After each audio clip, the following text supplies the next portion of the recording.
I want to start with a story. That story is based around certain events that have basically metamorphosized the future that we're living in. Resistance is planning something bigger.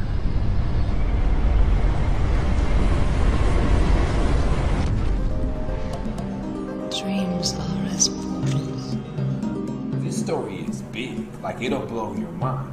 It's just as deep as that mantle bowl. If you understood again what you were looking at, you're actually seeing the complexity of the world. And you're just seeing it visually. And so it gives you the ability to look at the texture of the complexity.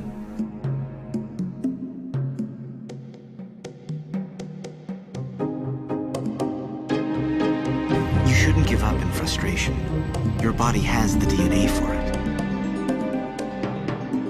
You have a universe inside of your body that has a magnificent system. It was the climax of the universe already installed. And that every single animal essence and trait, every single plant, insect, anything that you can think of could be found within the body. All right, suppose what you say is true. What do you expect us to do with such a contraption? Contraption. For my part, I intend taking a journey into the future.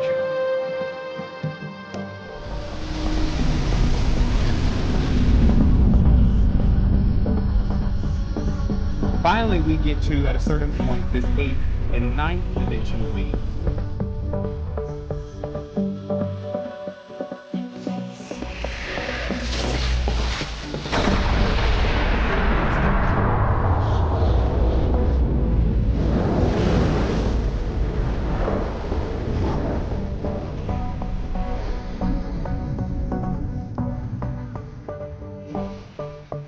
You can kind of see how the whole reality is developed if you just work with the numbers. Time changes space.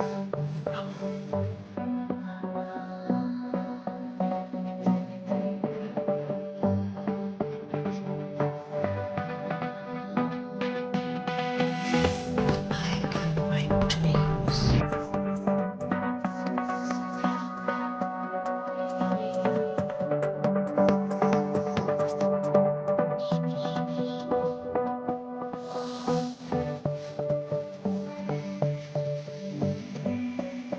This is the 4 elements of the building blocks to everything.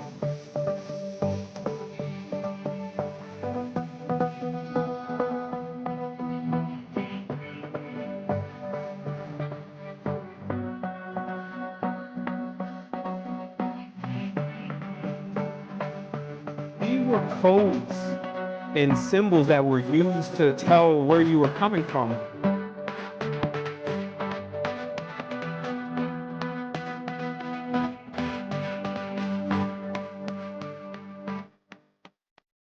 Wholeness and balanced vibrations to everyone, and thank you for tuning in to yet another amazing episode of Astral Quest. And wow, we've gotten ourselves all the way to this point. It's now obviously season 2, episode 3, and we're just going to keep bringing it. Today has been just a massive day for me. I woke up and I felt very energized and ready to give the message. Obviously, last night we did a show on the 100th Monkey radio station, and we had a little sound trouble. I did feel like we broadcasted a magnificent message, and then there was somewhat of a meltdown with the sound, and we're still working on that, but that copy should be available to everyone soon.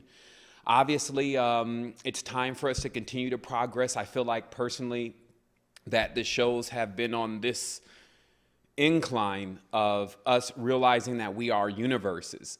And because of that, it's just been like a lot of digesting that's been needing to happen with individuals in this information. And I thought about it this morning. I said, you know, how funny it is that you actually have to convince people that they're universes. If you tell someone, hey, you're a great being, you're a great person, they're like, nah, I don't know if I was so great, and then they have tons of excuses. So we have to realize that that is the actual state of amnesia, when you forget your true self. And many people, they bag on the amnesia situation. They say, oh, you know, amnesia is very difficult to happen for an individual, almost hardly ever happens. Someone maybe gets closer to to dying, and then they start to lose their memory, or different situations cause amnesia. And a blow to the head may cause amnesia, etc.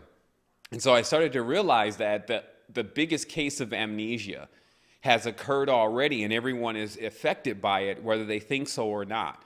And of course, that is the denial of not only our immortalism, which means that we continue to go on, we continue to transmute, but also our universal status and innerversal status as universes, or basically celestial bodies, large celestial bodies within ourselves, and completely galaxies, elements, minerals, fire, air, all these different things that we've discovered along the way are all encased inside of us. So obviously, I wanted to have today's show line up with what I talked about yesterday.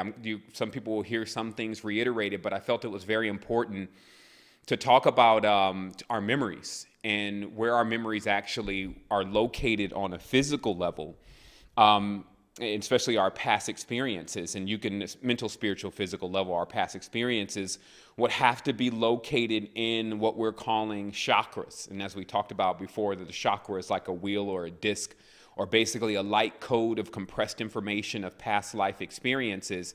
And then when you go through a complete life, you gain that ring or that wheel, and then that's installed inside of you, and you take it with you across multiple dimensions. And then it seems like when you enter a physical reality, somehow there is a heavy connection with your chakras and the spine, almost as if the spine in its shape and in its core and its numbering, etc., somehow correspond to the level of information that you have or access to. And I talked about how human beings, according to what you see on the biological diagrams, did contain a tail within the coccyx of their spine, and then over time that tail was removed. And it started to get me to questioning. Today is going to be a lot of theory-based things that I just can give people to toss around in their mind, but it got me to questioning whether or not we had all of our vertebrae, or basically the past life connection, our history, what connects our roots, etc., our grounding, our balance. As you see, the tail is used to often balance a mammal that has one. And so I started to see that obviously there's some massive cutting off that has taken place, that there's a disconnection between us and our concept of the universe. So I, first of all, started to sum up right away that wherever that disconnection is, it wouldn't be so far to where we couldn't see it and we couldn't realize what was going on. It would be more or less whether we could actually interpret what's going on. And so I started to see that, especially with the first celestial body, which is the moon, that's closest to Earth, that would be important, it is there, that there had to be some kind of tampering or hacking with that celestial body. And obviously that brought me up to the point of where at least we know in our doctrine that the Russians did reach the moon at a certain point. America was supposedly going up there. Some people said that was a fake trip. But the whole thing is agenda. It's obviously that we're not dealing in a reality where those who have the ability to take out spaceships and then go into the universe just say, oh, let's go land on a planet and see what it's like. You can't even approach it like that because you probably will never get to that planet. You have to assess what you'll need, the kind of oxygen, the air, the terrain, et cetera, et cetera. So you would have massive amounts of plans to accomplish if you ever tried to set out and go to a celestial body on an external level. So I believe what we're dealing with in our reality is more of a hacking, and you see that with everything if you just look around you, but more of a hacking of the energy and the essence that comes to us. And in many cases, sometimes it's just cut off. And I think that that's why, of course, the gray state or the moon's that state of consciousness is at times associated with lifeless, the way that it actually looks versus being the green and fertile appearance. It's the gray, more like desolated appearance. And I started to realize also that it's highly possible that the moon itself is a chakra or a past experience or something that we had going on, but we forgot. Just like when we look at the moon and we say, well, what is it really used for? Nobody can give you any real finite details except for fertilization. Same thing with many of the other celestial bodies. But I realized that just like any ladder of DNA information, as you're climbing up that ladder, The first step is very important. We have this one video that we may get up in a couple weeks here, or in about a month here. We did some spelunking where we went into some caves, and there was one ladder and it was missing. Well, actually the steps were there, but the steps were pressed against the rock. So it was just like it was missing a few stairs. And boy, does it become a little bit challenging to even, start to climb ladders with no stairs. So let's say, for instance, that the first celestial body, let's just say it's the moon, has been tampered with. A chakra has been tampered with. What would occur then is that if it's all running like a wheel, one piece or one circuit in that wheel would be missing, almost to the point where it would even power it down to a certain degree. It may not stop it completely, but power it down. So I switched this back over to the organics because it's good to at times see the external level of things, but you always have to see, is there some type of internal correspondence to this? And obviously we find a deep level of information relating the moon to one of the first entities that were male-female that arrived on this planet. This also is known as the Hermes or Hermetic entity, which was an angel or a malachim, which means a king, but not just a king as a male, but also an androgynous king. And that there had been a cutting off also of not only our information and knowledge about the first entities that came to this planet, but also even right now, this connection that we have to royalty or kings or descendancies, etc., we don't know where our connection is with that. And I've followed this through an entire process because it's all in itself maybe a story that continues to evolve. And as you're watching the story evolve, you realize that the Earth itself was switched over from the original entities that were running it. Some people call that Lemurian, etc., and then put into the hands of a new synthetic, more of a robotoid state of consciousness or vibration or frequency. And this is the entry of industry and electronics, etc.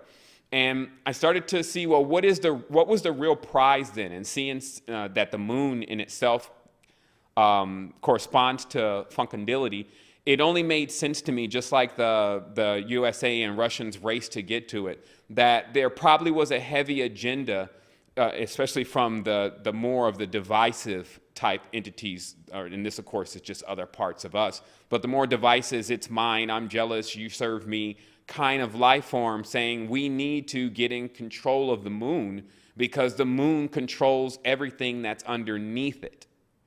And that's why there's a saying that your parents often said, it says there's nothing new under the sun, but beyond the sun is the fields of complete limitlessness where everything is new.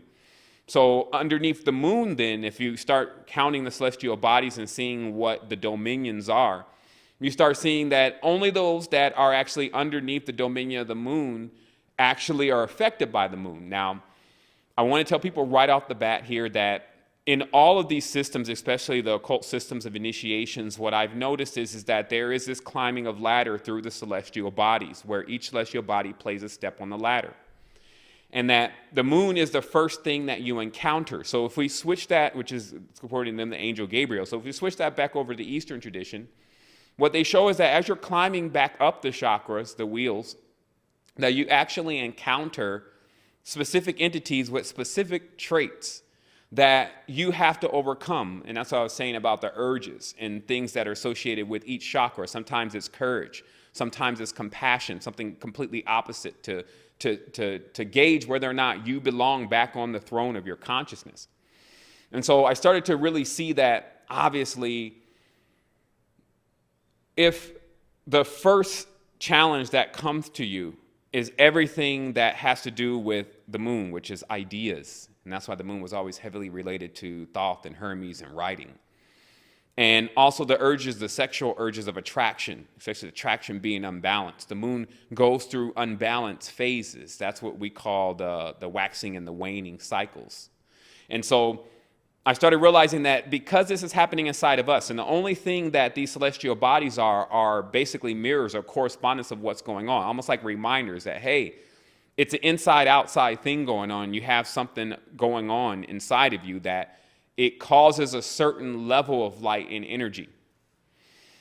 To fast forward a little bit through this, again, in this chain of realizations, I realized again that why the sky was getting darker when we look up at night and we see the stars and they're just not as bright, it was because humanity as a whole, especially the fathers and the mothers, the great-great-grandfathers, great-great-grandmothers who are still here, the life string, were getting weaker because their children, which are basically them, are losing a lot of their power and a lot of their esteem to who they really are. And this would, of course, occur when you get totally mind wiped and you have no recollection of your past. Because obviously, if you felt like I'm a part of the highest levels of lineage in this galaxy connected with, and the universe, connected with all itself, actually I'm a full magnitude of a splendid beings. If you felt like that every day, you would have an immense level of energy to go on. Just as even in the physical world, when one of these people wake up in their houses that have a lot of things going on for themselves and have gained a lot of respect, they feel a lot more enthusiastic about going through the day and the things that they're going to accomplish. But that's something that we all should have, because we all have a lineage, whether we want to accept it or not, our lot, whether we want to claim it or not, that shows us that we originated from a massive point that has no beginning or end. And that's as much as we can say about it. So,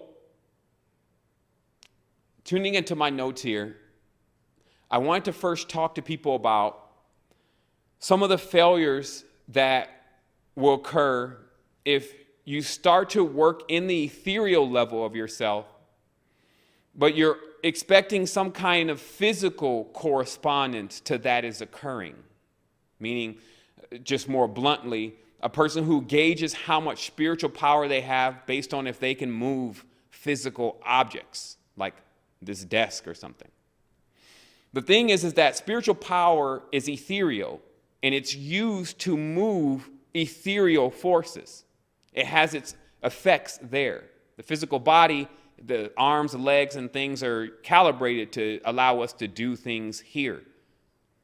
And the reason why I want to bring that up is because if you ever ask yourself, if you have a spiritual experience or this massive dream or vision, and then you ask yourself, I wonder if that was real or not, you must immediately ask yourself, what are you using to authenticate whether that really occurred or not? Are you looking for something physical? Are you looking in the bed to see if when you got maybe some water got dumped on you, and then there may be some water in the bed, you're looking for that, and then if you don't see the water in the bed, you're like, okay, that was just a dream.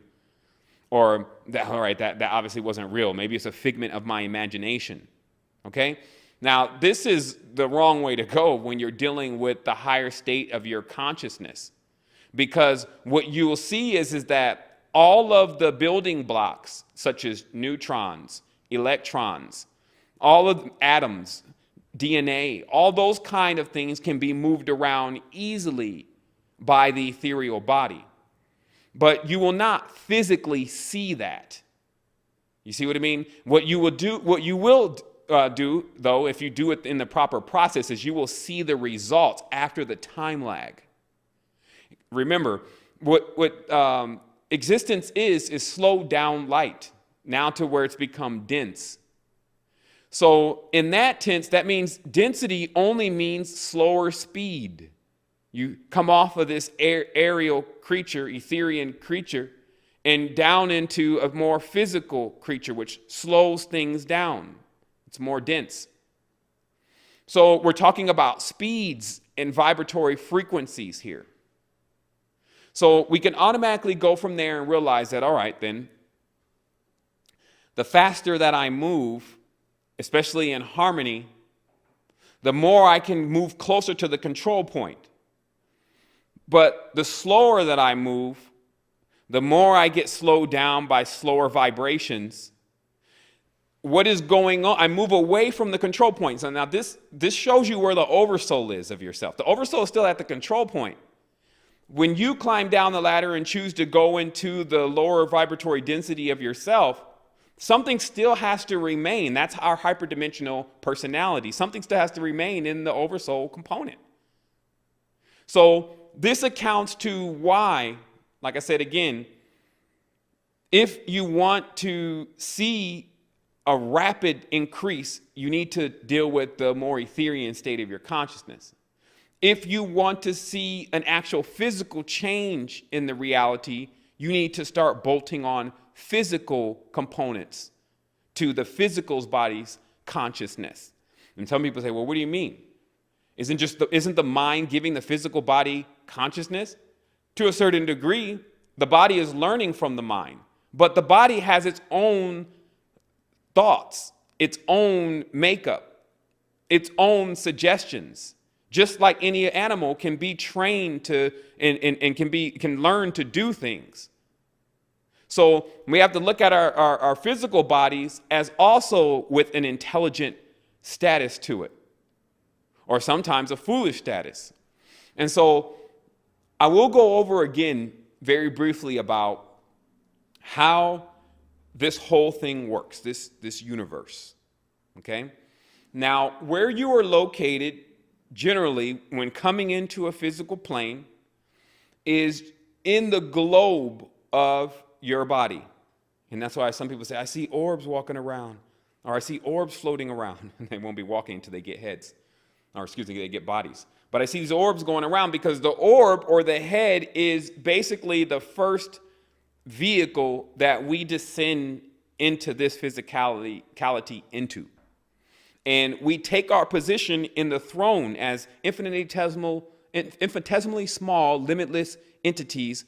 We, as a microcosmic seed, we plant ourselves to grow inside of the pineal and the pituitary gland area. And as I said, the best visual for this, and I wish I could maybe pull up an image, maybe we can get it on that computer over there. The actual example of this is on the Men in Black. You see this alien that is inside of the skull of one of the individuals that's in the movie. And this is the perfect way to visualize what is really going on in the seat of our consciousness, is because we will jump into one of these physical bodies and then start to move it around or control it, because a head or an infinitesimally small entity cannot really maneuver on a physical reality to any effect. You see what I mean? Like if you want something to vividly happen, you need to go and do it yourself. So you need a physical body to do that with on a physical plane. So this is what we call realm dynamics. So when you enter into this body then, and now you're in the seat of the throne, you're now the ruler of the body, but you're an androgynon in every tense. That's what has occurred. See, before the androgynon is a supreme being. We talked about that on the last show. And then once you move from there, you come into this androgynous, angelic type being of the head, which we call the winged one, which is just here, this state of consciousness. And the reason why you know it's androgynous is because there's two hemispheres. Okay? And that's why thought can come from one side, and then the action behind that thought goes into another. Like, I got an idea. Okay, I can put it into play. So this is the ethereal, and then the physical bridge goes on here. So once now that the ethereal, you're now seated in the ethereal bridge as just this orb, you now need to get the elements that are necessary to control yourself and begin to control things and move things around in the physical reality. So this is where the four elements come from, or the elementals. That makes up this lower part of the body, right? And these agreements generally go as such, and they're strictly planetary, but there's an entire universe here. Taurus, with seven sisters of the Pleiades, all that area is the torso. The arms, the war, all the smiting, basically the smithing and the shaping and molding, Mars, arms, A-R-M-S, M-A-R-S, okay? So it goes on ad infinitum. Throughout the body, all of the elements that are necessary for you to move around the physical reality. So bam, the head then seats itself. Now this is an agreement. That's what people have to understand. There's more to this. There's a binding here. Binding means to connect and to hold something together. So this is also why these agreements generally contain stuff like, we'll show you how to get to the higher state of consciousness. This is agreements made from the higher body to the lower body. We can lead you through the darker planes. You don't need to have fear when you're with us. Now remember, all of this is something going on internal. They're all you. It could be your oversoul leading you back to the control point. Okay? So what you have going on then is that as the apex human, the original humans that arrived here first, you're in full control. You have your full memory, or ME, of how to run planets. And so from that stage, you'll find yourself in the perfect state of consciousness. This means you know what to eat. You know what not to eat. All of these different knowing and not knowing, you've already figured that out before because you've already been to different worlds where you've learned that. This is now just another expansive zone that you're coming to create in. So what you'll find has occurred is that there has been a dethroning. This is known as the abomination that set up desolation, meaning that something has entered into the holiest of holies and defiled it. Those kind of metaphors are used when the lower life forms, the inverted, meaning the ones who are yet to learn, the ones in darkness, which is just ignorance, they have suggested something. And this could be as simple as, hey, eat that piece of meat over there. Like in its flesh, it's got plasma running through it. So basically it's saying, eat yourself. And this idea somehow becomes entertaining. Now, the moment that this whole thing occurs, it's known as the battle. This is the battle in heaven. Now, let me see if I can get you to that picture real quick. I think Dave, who's in the studio, may have been able to pull that up. Let's see here.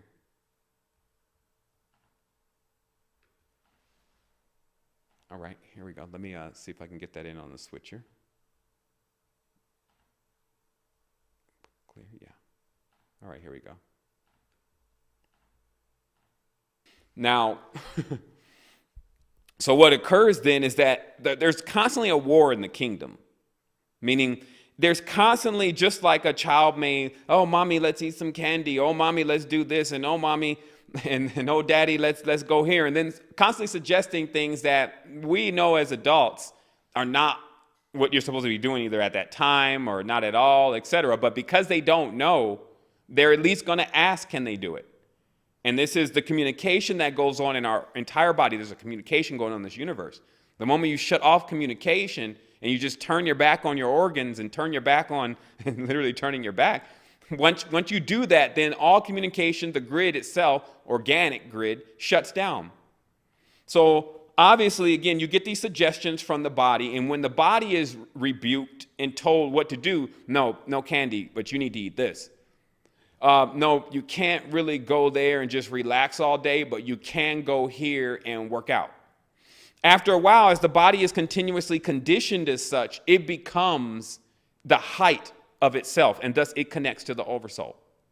What I'm trying to show people here is that if you put anything back into its perfected state, it can connect with the oversoul.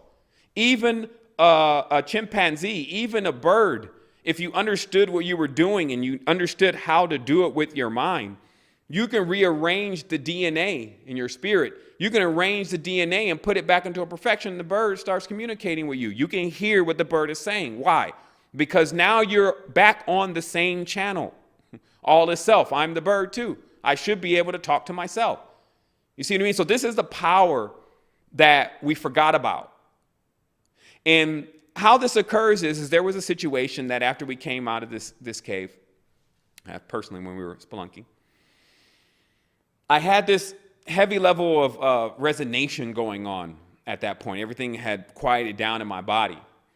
And as I was walking, I had my daughter with me, and everything was just extremely silent, but you can also hear everything.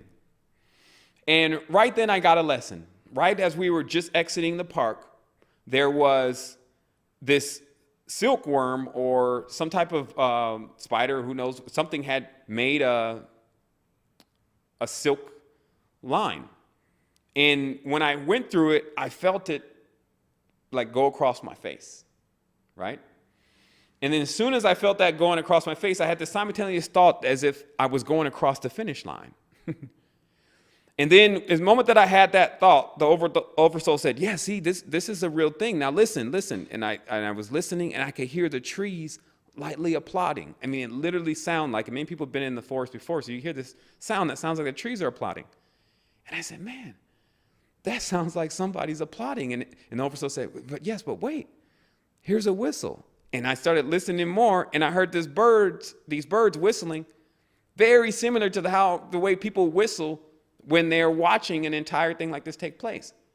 And then, right then, I got the confirmation. See, the only thing that they did is they built a synthetic world by stealing from nature all of what nature offered. This same thing that you're witnessing in this forest with your crossing the finish line on a certain state of consciousness, they've now emulated as a person just running track and crossing the finish line, and people are whistling and applauding. But that is synthetic. So remember that there's a synthetic world here. There's also a real world here.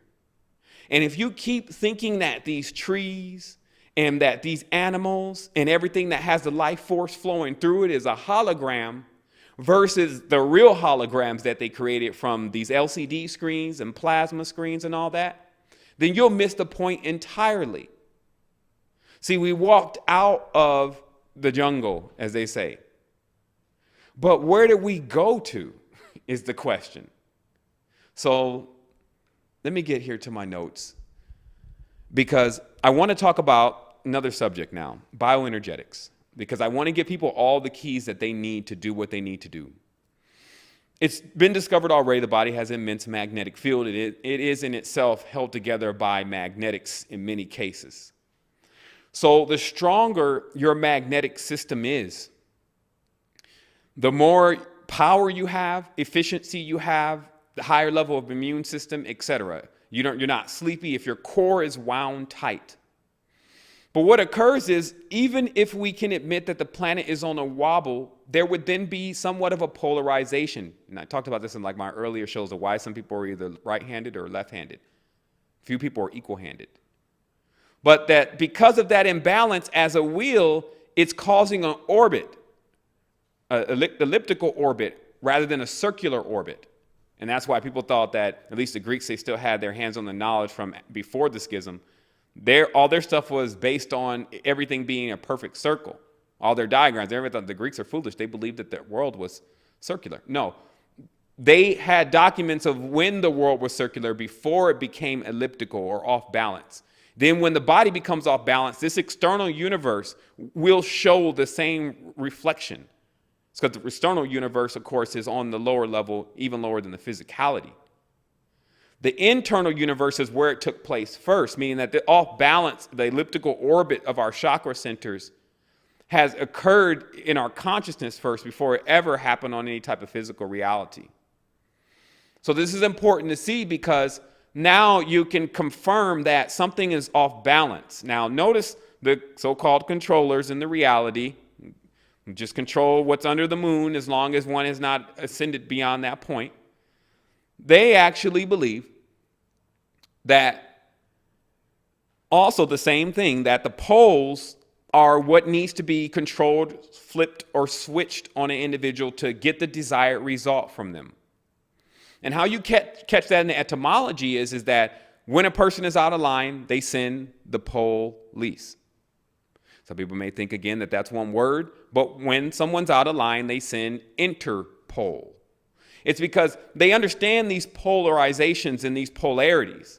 They work really also the most to create these opposite and diverse poles.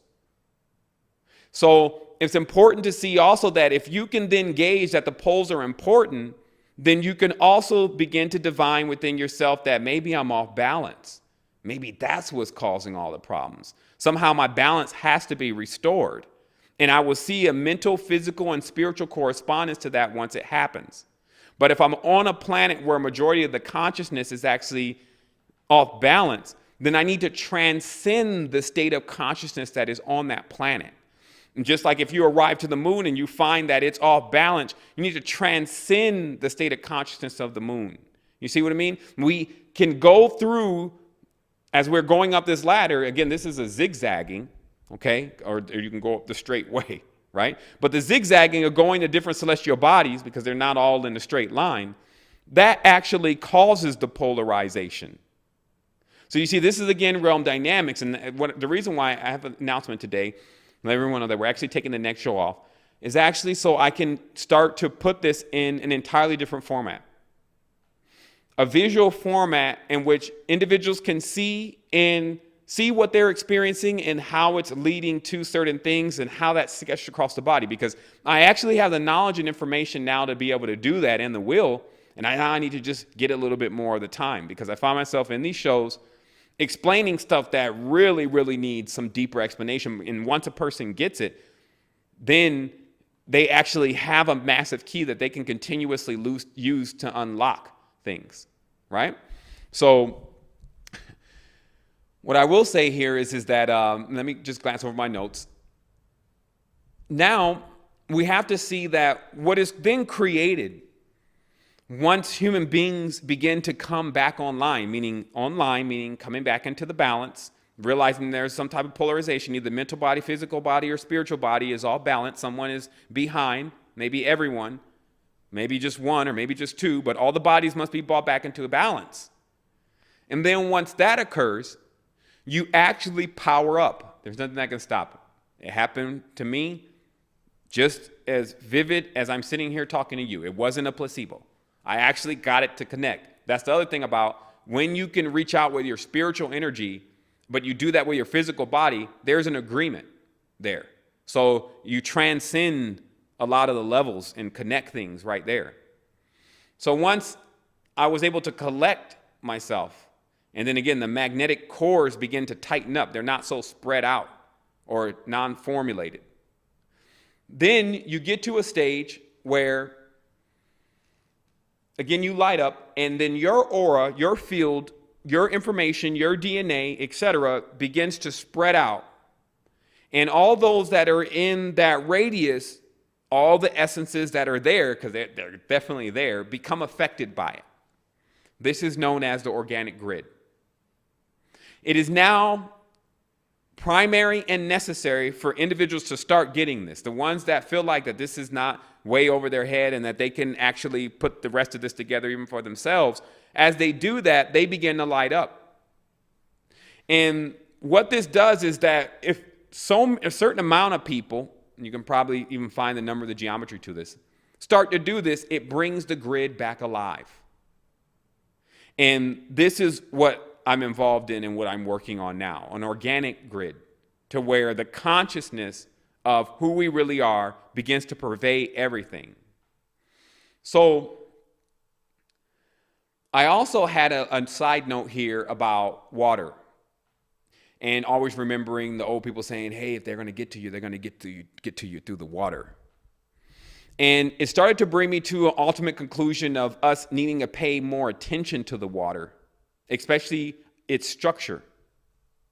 And I believe it was Miyamoto, the water crystal gentleman, had already shown the different structures of water. But I started to think, if our body is 70% water, and we're either drinking distorted water, which is, the worst in the condition, and then you have unstructured water, which is much more better, but that's distilled water, and then you have structured water, which is a very rare process, but when you get a chance to take distilled water back into something like ionization and something of what you would see with the Jupiter Athena water system, but you take it through where you're adding the right kind of alkaline, and then you're running it through a magnetic pole to shift all the ions the proper way, right?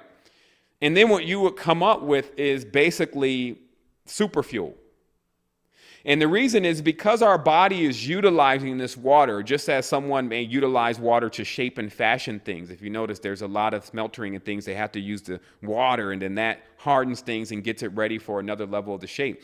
If we have to utilize our water on this planet to do that for ourselves, and we're basically we want to be in a super state of consciousness, we need to be using super fuel to do that with.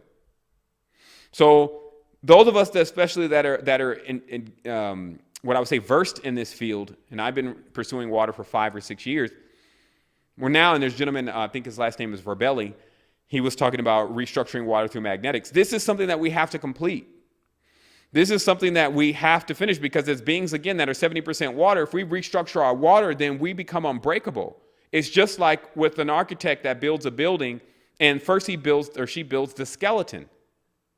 And if that skeleton is in the perfect form, and generally those are the diamonds, right? Because they are able to absorb the most weight, right? So that's also the water is structured that way, perfect water. So when you put perfect water back into your system, and I think I got some stuff on the switcher here. This is the Jupiter Athena system. Quite pricey, but many of us can just do certain things with this water and figure out a way to get one of these in the neighborhood or something, and then switch out and start making caches of water. It's easy for us, especially after you distill water. Distilled water sits on the shelf even longer if it has to. So it's not about you having to spend tons of money. It's about getting a group of people together and them saying, okay, we do a water run.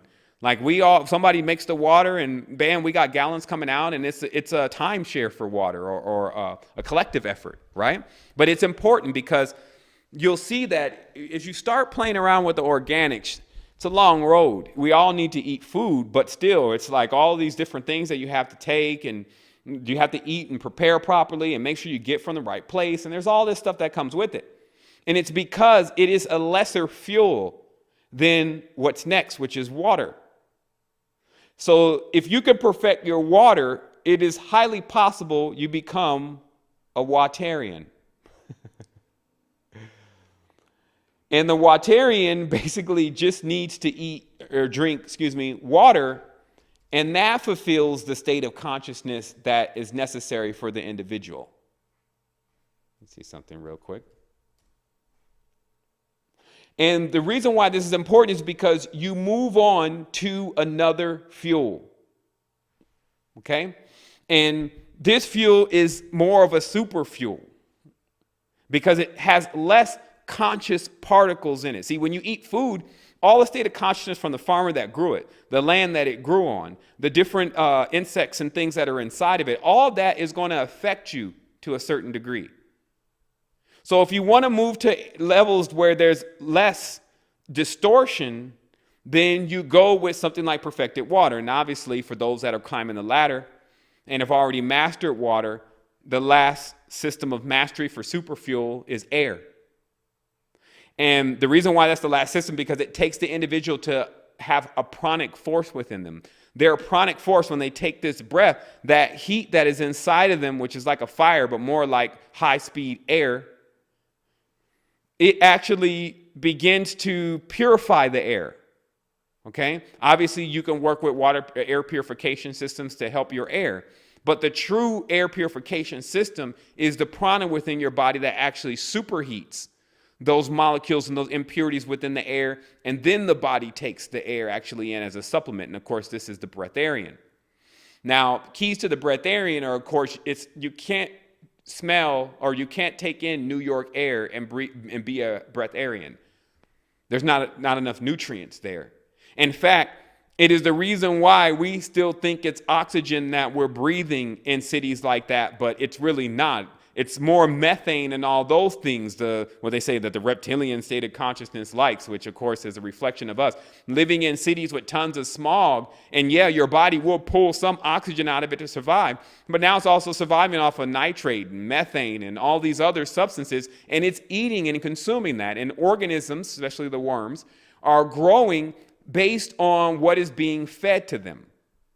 So I'm going to take a moment here to get a drink of water, and I'm going to show one video, and I'm just going to show a part of it. And what this video is about is it's about the worms and that situation going on inside the body. I just felt it was a point that we needed to cover really briefly again, so that people understand how serious this is. Their transformation could really be literally right around the corner, but you have to realize that certain things are going on with your body.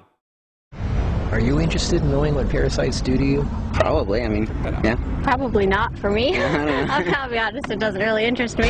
There's tons of people that have parasites and don't even know it. It's a very big issue. At the beginning, I didn't believe that I had parasites. People need to cleanse more often. I did, I had parasite. That was nasty thing. I was really shocked when I found out that this is something that affects every single living human, in fact, every single living organism on the face of the earth. I experienced parasites coming out of my body about 3, 4, 5 times. You could be leading a healthy lifestyle. You could be jogging, eating raw food, taking vitamins, and all those kind of things, but these guys don't care. These guys are persistent, they're dangerous, they're deadly. They've been around for millions of years. They know what they're doing, and they're inside of all of us, and we're constantly being exposed to this. There's definitely a problem with it. There's a war going on, and it's going on inside every one of us, and this is something that we all need to take very seriously. This is not science fiction. This is scary, it's real, and it's serious. Monsters living inside us, they eat our bodies and control our emotions, urges, and thoughts. A Discover magazine feature article said that every living thing has at least one parasite that lives inside of it, and humans have far more. This silent issue is so important, former President Jimmy Carter is putting intensive efforts into increasing global awareness of this serious issue. As a colon hydrotherapist for approximately 21 years now, you wouldn't believe what I see coming out of people's bodies. This is not just a third world country thing. Everybody has them. Even normal people with lots of money living in suburbia who take showers 3 times a day. If you eat sushi, you have parasites. 1 square inch of raw sushi meat can contain 10,000 parasite larvae and eggs that begin hatching inside you the minute you eat it. The most common kind is tapeworms, which can grow to 60 feet long and live in your intestines for decades. When I have clients that absolutely love sushi, I find that they have an inordinate amount of that particular problem of like clusters of parasites. If you have pets, you are guaranteed to have parasites. It doesn't matter if you're vegetarian, raw foodist, vegan, or macrobiotic. Even the healthiest and richest people on Earth have parasites. You can't kill them all, only control them, because our bodies have trillions of cells which rely on helpful bacteria like probiotics to work right. If we kill all the organisms in our body, we kill ourselves. The secret is to keep the bad guys to a minimum. Make our bodies so healthy and clean, the undesirable guests won't want to stick around. Don't feed them the junk food they love. Sweet stuff, bread, alcohol, rice, pasta, milk, cookies, crackers, cereal, meat, cheese, cooked foods, refined carbohydrates, soft drinks, commercial fruit juices, junk foods. They love the food you love and hate the food you hate. Even letting yourself become run down energetically allows them to get stronger. So who's winning, you or them? There are hundreds of thousands of types of parasites, ranging from huge worms to the single-celled amoebas that can cross the blood-brain barrier and begin digesting your brain and other organs like your liver, heart, and kidneys. They are silent. They move very slowly so you don't feel them or know they're there. That's how they want it. If you don't know they're there, then you won't do anything about it. They are smart. Parasites are living alien creatures who live off of others. They eat your food. They poop their waste inside you, making your blood, lymph, and tissues toxic. We are living in their sewage. Did you know 1/3 of your poop isn't even yours? It's waste that's been pooped out by parasites. You think you're clean? Think again. Everyone has parasites. They're everywhere. It's almost impossible not to come in contact with them. They are in the air. You can breathe them in. A single handshake can transfer over 500,000 organisms. Okay, so you obviously get the point. But that's the real reptilian war. It's not about, just in what's going on in Parliament. It's those individuals are infected with the same state of consciousness and the same frequency of what they've been engaging in. So all of those, see the worms, if you really look deep into this whole parasite thing and the bacteria thing, you'll find out there's good parasites and good bacteria, etc. And this is because it's basically based on what the person eats. These are organisms that are actually used to clean out certain things in the body and to process certain things in the body. But if they're always given artificial number 5 and genetically modified things, then they become modified because they are definitely on the amoebic level that can be modified very easily. So the states of consciousness of the individual can be changed based on what they're eating. And we figured that out several times, but people need to really start seeing this is a real thing. So when you actually are consuming and feeding these type of these bad bacteria that are starting to take over the body, then it's true that the old serpent in the garden, meaning the old snake inside of the body or the old worm inside of the body, can lead the mind into levels of temptation, meaning that the frequencies then start to suggest things to your higher state of consciousness. Let's go eat this cheeseburger. And then you figure out there's a fall after that, meaning that once you listen to that, your energy frequency then goes down, right? And then you're in this lower state of consciousness. This is where we've made our home at in many cases, because sometimes people can't even feel that they're in this lower state of consciousness anymore, right? And so what happens is when you go into the lower state of consciousness, we talk about it in as far as being in the coccyx, or we talked about it also being in the feet. And then the Lord, which actually sits at the midsection of the body, the Lord then has dominion over you. And this is, of course, is why the moon is known as the Lord or the king or the Titan who's in chains. And obviously anyone who's ever used Dimitri, take a look at the moon and you'll see those chains circumambulating it. And it's still being able to exercise some level of control, especially over the dream world, but more through urges, meaning that the suggestions and things that you get based on different waxing and waning cycles of the moon. And then if you want to tie this in to see the truth in it, all of these entities replicate more when it's full moon. So you have things like candida and flatworms just having a fiesta in your body during those times. And then you find your consciousness all out of whack and off, and then you're out doing things that are basically going to allow them to survive. And the reason why this occurs is because everything that lives as an organism is hardwired with the idea, and not just the idea, but the actual process of survival.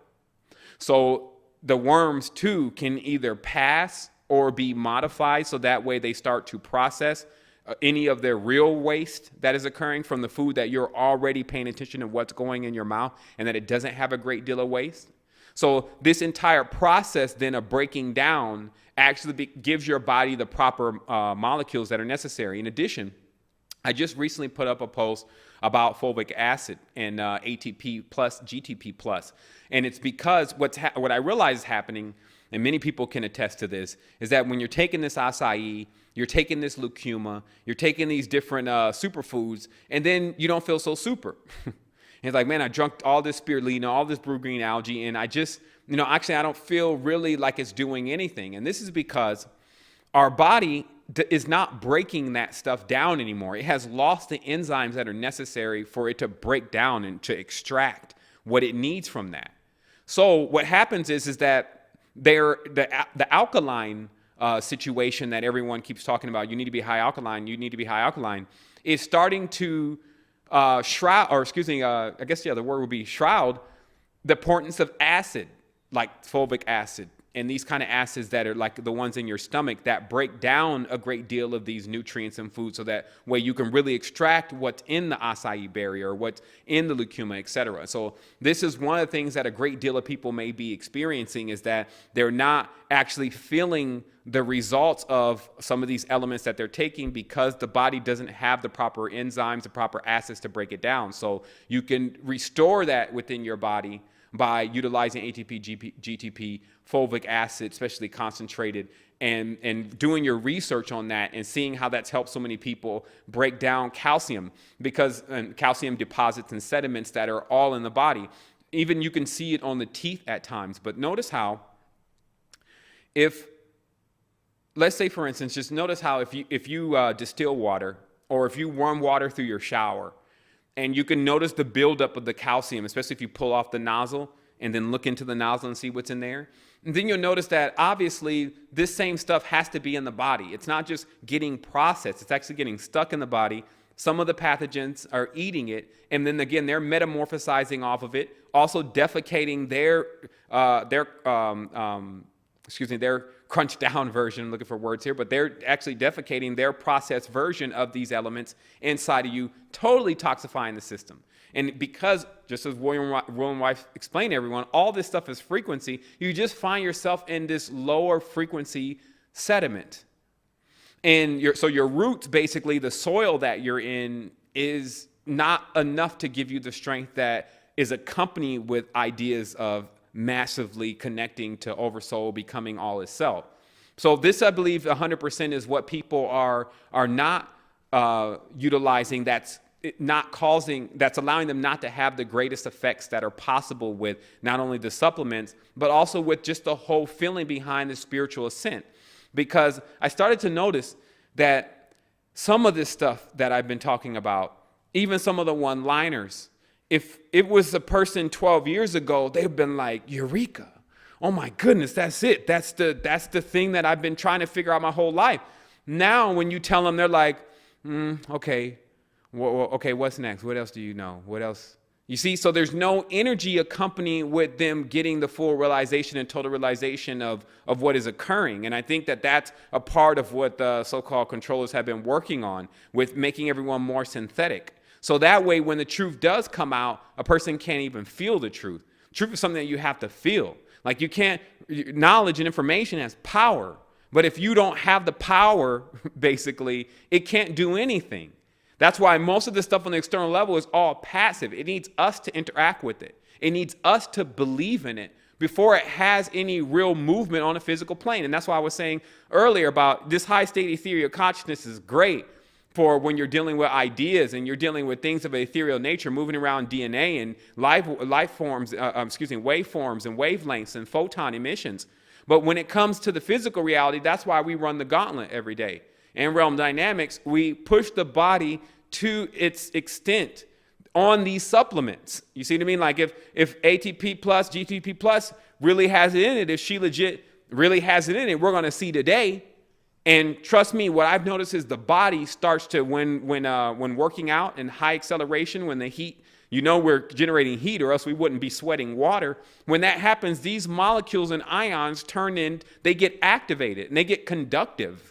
And then that actually begins to make us this massive tightened down auric field of strength that is immortal, that has the immortal state of consciousness that transcends across multiple realities, really actualities. It actually disconnects you then from the false world. You feel awake all the time. It starts to heat up many of those worms and bacteria and things that can't survive in that temperature or that level of oxygenation of your blood and purification. Now remember, your blood is what's really carrying a great deal of the toxins. So as you begin to basically ignite your blood, okay? As you begin to ignite your blood, that actually gets you to a point where it starts to push. It starts to fire up the system. And then anything that can't stand that heat will actually begin to disintegrate. So definitely this is something that you have to be into. You have to really emancipate the body on multiple levels and get it shaped up. I mean, again, we promised the body. Now notice how if you see the cheetah or you see the lion, you see many of these elements that we are made out of, they have a full, fast twitch muscle structure. And this doesn't mean that every individual has to be running around here looking like they're Schwarzenegger, even though that's just all for show. But it means that you need to figure out a way, even if it's just through rapid breathing, which is shown in Kundalini, to actually begin to get the oxygen flowing. So that way it starts to ignite.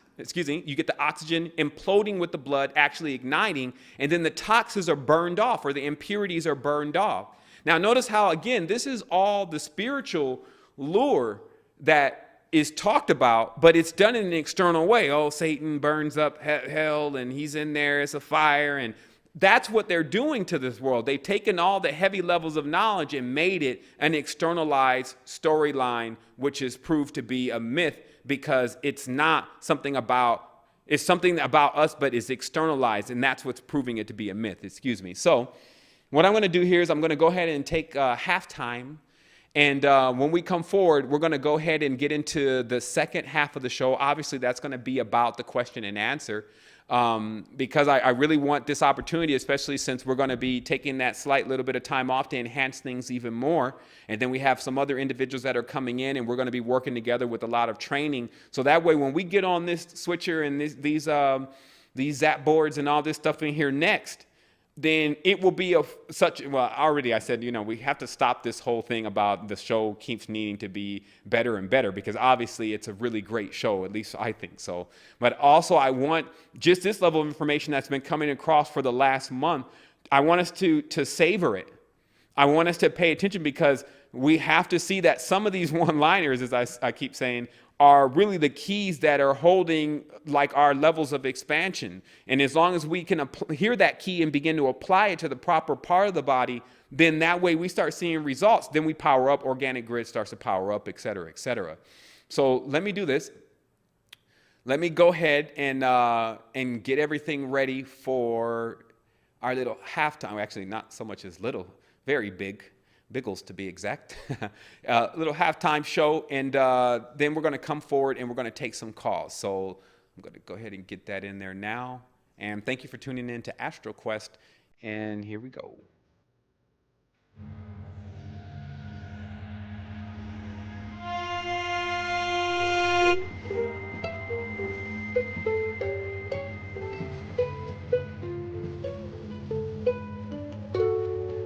I had a friend once who told me that the worst mistake that you can make is to think that you are alive,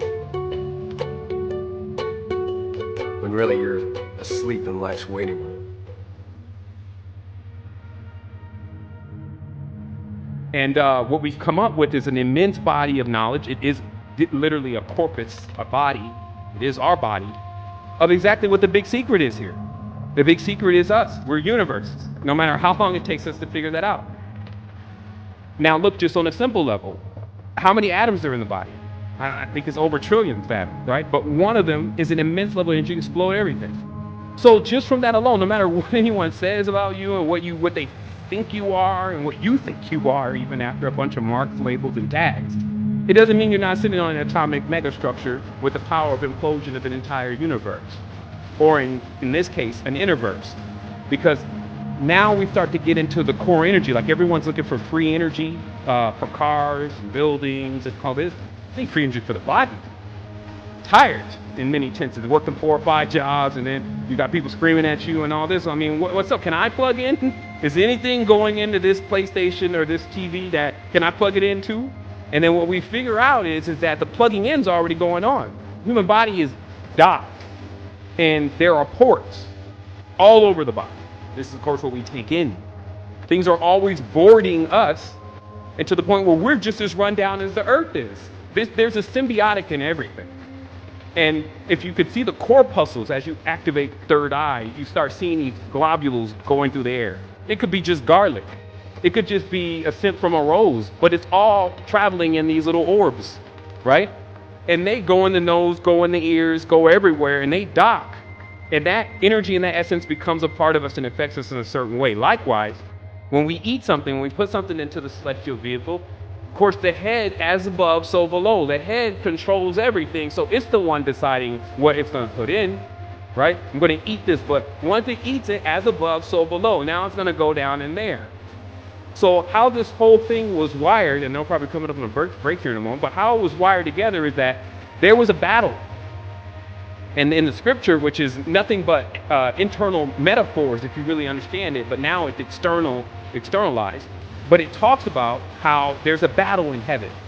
Okay, so there's a battle up here. Michael, who's the winged one, basically, the angel with the wings. You cut yourself off right here, this part of the body, because this whole thing's like Voltron. You cut yourself off here, and you're going to have these 2 arms in this head. And trust me, that's enough to fly. If you didn't have all this down here, you would be able to fly. So what I'm saying is that this whole Michael state of consciousness up here is at war with none other than Satan. Satan is always known as the seeder, the builder of the foundation. It has a lot to do with reproductive, sexual nature, heat, those kind of things, right? Because that's the hurt of what burns up the impurities that takes place in, of course, lower areas called hell. So this is the war because the urges from the lower body, you know them all. It's pretty much every urge, habit, inclination comes from the lower body, lower state of consciousness. Are always trying to wrestle and get into the kingdom, meaning trying to get in your mind to get you to make the decision.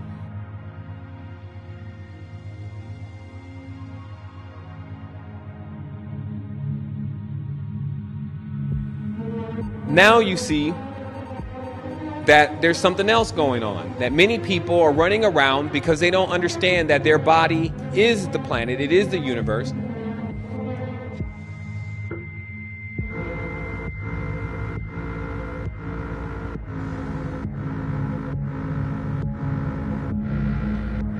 So the pineal gland, the energies, the essences, when they're scared, they draw back. So there was a retreat.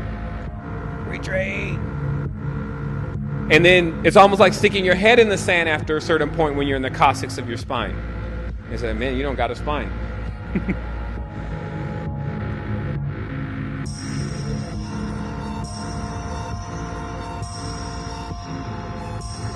And then all these fears are now on top of you. And this is what make up the animalistic natures.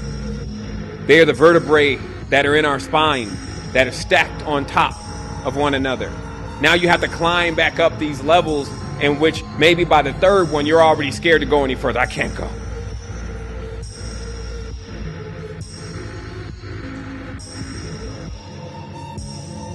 See, we're talking about forms of energy here. Get nagas out of your mind. What happens is that there is a form of energy that is black that is used all over this planet and has become the primary source of our energy. If there's anything alive, it's the energy.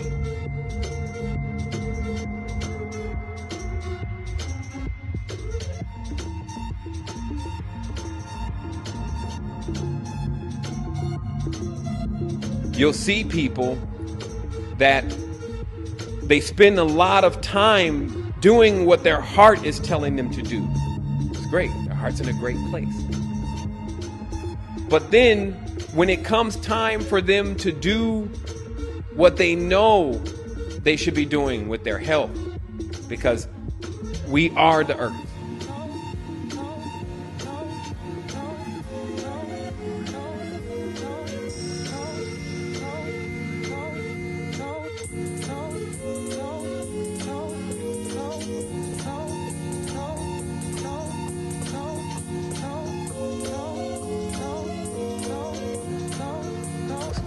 Already benefiting from it. There are many with us, but we want everyone to enjoy this, and we don't feel like that we've fully connected until everyone does that. And I believe that's something that can be done. We can make a better world. And now we know the building blocks and the framework, and that's why you saw the papacy desisted. The Vatican is vacant. Now, of course, they weren't going to come out and tell the truth about the knowledge. So if someone has the knowledge, I'm telling you everything that is going on. And now, if you just look at the body of information that we've produced all the way up to this point, you need nothing else. It will get you to the information that leads you back to self. You'll find me there. All is self. So what I'm going to do today is I'm going to take some calls, and I do have the number up on the screen. Let me go ahead and start Skype here. I do ask people to call in and ask questions. I know there's been quite a few comments, but everyone needs to realize that there are some people that have questions that really want to, that they really need to be answered. So we don't really want to get on the line today and just talk about, our comments about just what's going on. We want to really get people's questions answered today. So let's work on that. So those who are calling in, bring your questions. All right, here we go.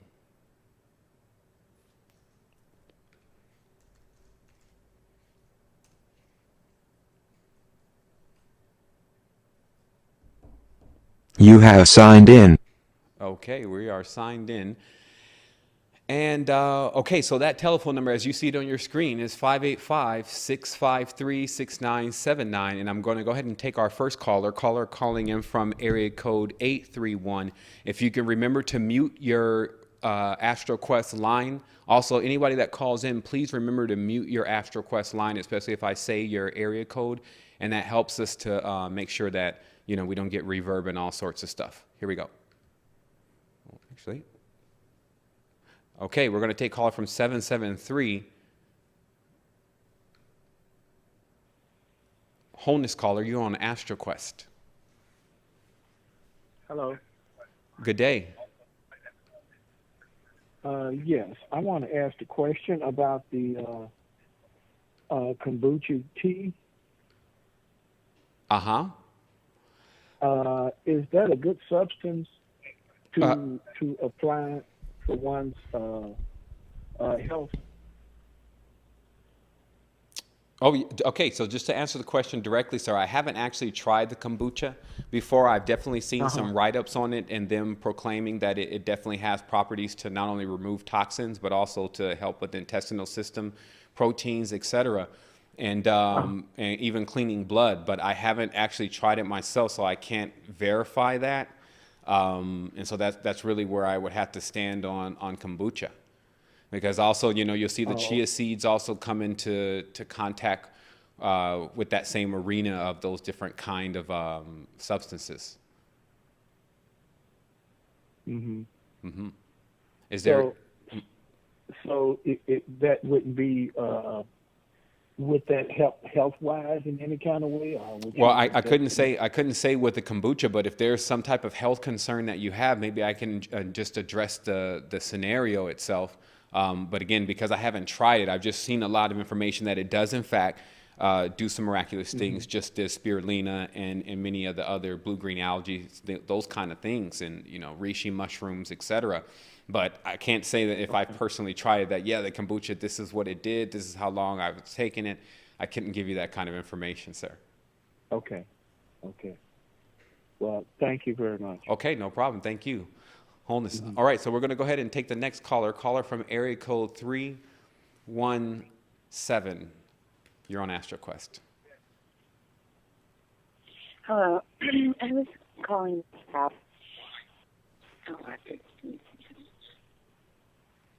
Excuse me, ma'am. I'm having a little bit of trouble hearing you. Could you speak directly into your mic? Oh, yes. Can you hear me? Mm-hmm. Okay. Well, my question was, we live in, of course, when we go into the heart chakra, it goes, out 3,000 miles, right? Or even more? Well, yeah, I mean, that figure would be a variable based on the individual and how much energy they are pushing out. Obviously, there was a heavy desire to project the magnetic body, which is what you're talking about with when the chakras spin and the essence that comes off of them, to project the magnetic body as far as possible. It didn't really have a limitation, but where it actually is on each individual and how many miles it's out there, etc. All of that data was not they were trying to base that data on the numbers that are also pulled from Shimham Faresh, which is basically the numbers of 72. I don't want to get things complex here, but if you notice in the Eastern tradition, you'll see a certain amount of petals on the lotus, and there's specific numbers associated with that. Later on, what was discovered is that if you had that many petals and if your system was open, it will project to a certain extent. This is almost like a blueprint of how to create, let's say, just another world or a universe, such as what you see in a mandala. But as far as those being fixed integers, meaning that I'm sure that there's other numbers, people can obtain different shapes, different levels of frequency, that number would vary. So, if you have... Right. But, when we're living from the heart chakra and how to live it into... Do you know how to live from the heart chakra, live it, and apply it to your world? I mean, almost as if what brought me to this question was, say for instance, you're looking at, I don't know what they call it, but they are these things that people put red wine inside, and it looks like two vortexes that it goes through one and then it goes throughout the other, and It's like, change it. I don't know it. Obviously, someone knew about how to change the dynamic of, the way the sulfurs and how the, sour grapes, I guess, open up or would taste better, I guess, in the palate. But just looking at that, I thought, okay, always the middle. There's, when you're going into your, when you're raising up your, what do you call that? Your Kundalini energy. Right. And that middle. Always the middle point. So I'm thinking, okay, the heart chakra. How do you go about your life? Well, the heart is not actually positioned in the middle of the body. And what we actually find is that because this is more like a redundant system, we find these toruses continuously in the body. If we were just hearts, you would find one torus. Or if we were just pineal glands, you would find one torus. And that would be the central point. But what you're actually dealing with is a highly evolved creation that has several of these centers. So in essence, what the heart does, other parts of the body are doing that on a more of a microcosmic or a macrocosmic level. And it's important to basically to be able to realize it's everything. It's not about really being in one chakra. They never talked about the chakras as you would just stay there. They said you would pass through it. The energy has to be flowing. So it's more like you can come out of the heart chakra, let's say, for instance, because it's like an engine and it has connection to many of the other ventricles of the body. You're just looking at how the heart is wired in. And as you push out into those, then it could come back up. You see what I mean? Like a donut. But what I'm saying also is there's other parts of your mind, or excuse me, your spiritual being that have those, like basically they're almost like energy cells within themselves. They're like little generators. And just because the biggest one, which is basically our heart, is sometimes what everyone says is the only one that you need, there's other ones that are of different size, different proportions, that equally can drive a certain level of connectivity with just something different. They also talk about how the heart is a main communicator for this particular frequency on the planet. So, of course, you would definitely want to come from the heart when you're dealing with most three-dimensional physical beings. But when you're coming into an ethereal state of communication, you generally turn on the higher nodes, and those are like the Sahasrara. Those are the ones making the communication, the top or the crown chakra panel. So that's what people should see about the energy system, that it's not the heart. You have multiple engines in the system. If you want to work on the physical plane and deal with physical things and be able to push the kind of energy into them that is necessary to rejuvenate them, it definitely benefits to come from the heart, just as the feet the legs are the largest muscle. The heart in many tenses is a very strong generator. Correct. But my I guess the inner question in that is everything, like, just like when the gap between the stimulus and response, the gaps between the what is that? It's the synapses, and the different, that gap between that, the gap between the torus, above your and below your body, and going through your core all the way out down to your feet, going in, that, and then going in, the same thing, that thing that what people hold when they're Buddhist, I can't remember the name of it, that there's something with that gap. What is it within that gap that you would have to cultivate, stimulate, to lead to? That's called that's a dorje, but the gap is the same as what you would witness in the arc. Okay, like if you see a colloidal device, you'll see that what you have is basically two of the metals. Let's say it's pure gold, and then as you put electricity through it, or the electron in that gap, that spark is the arc. And now in that arc is created a microcosmic version of that ion. So thus, what you have in that gap is a birthing pool. Like you have the actual thing that it can replicate, because when you do this with colloidal, as you make colloidal gold, when you do this with gold, it actually adds more parts per million of gold in the water. And you can just test it by, obviously, you just have the colloidal gold machine, have a parts per million tester, and then you'll see the parts per million going all the way up, and then continuously. And so that's what you're dealing with in the gap is actually the birthing pool. This is more of somewhat of a different topic, but.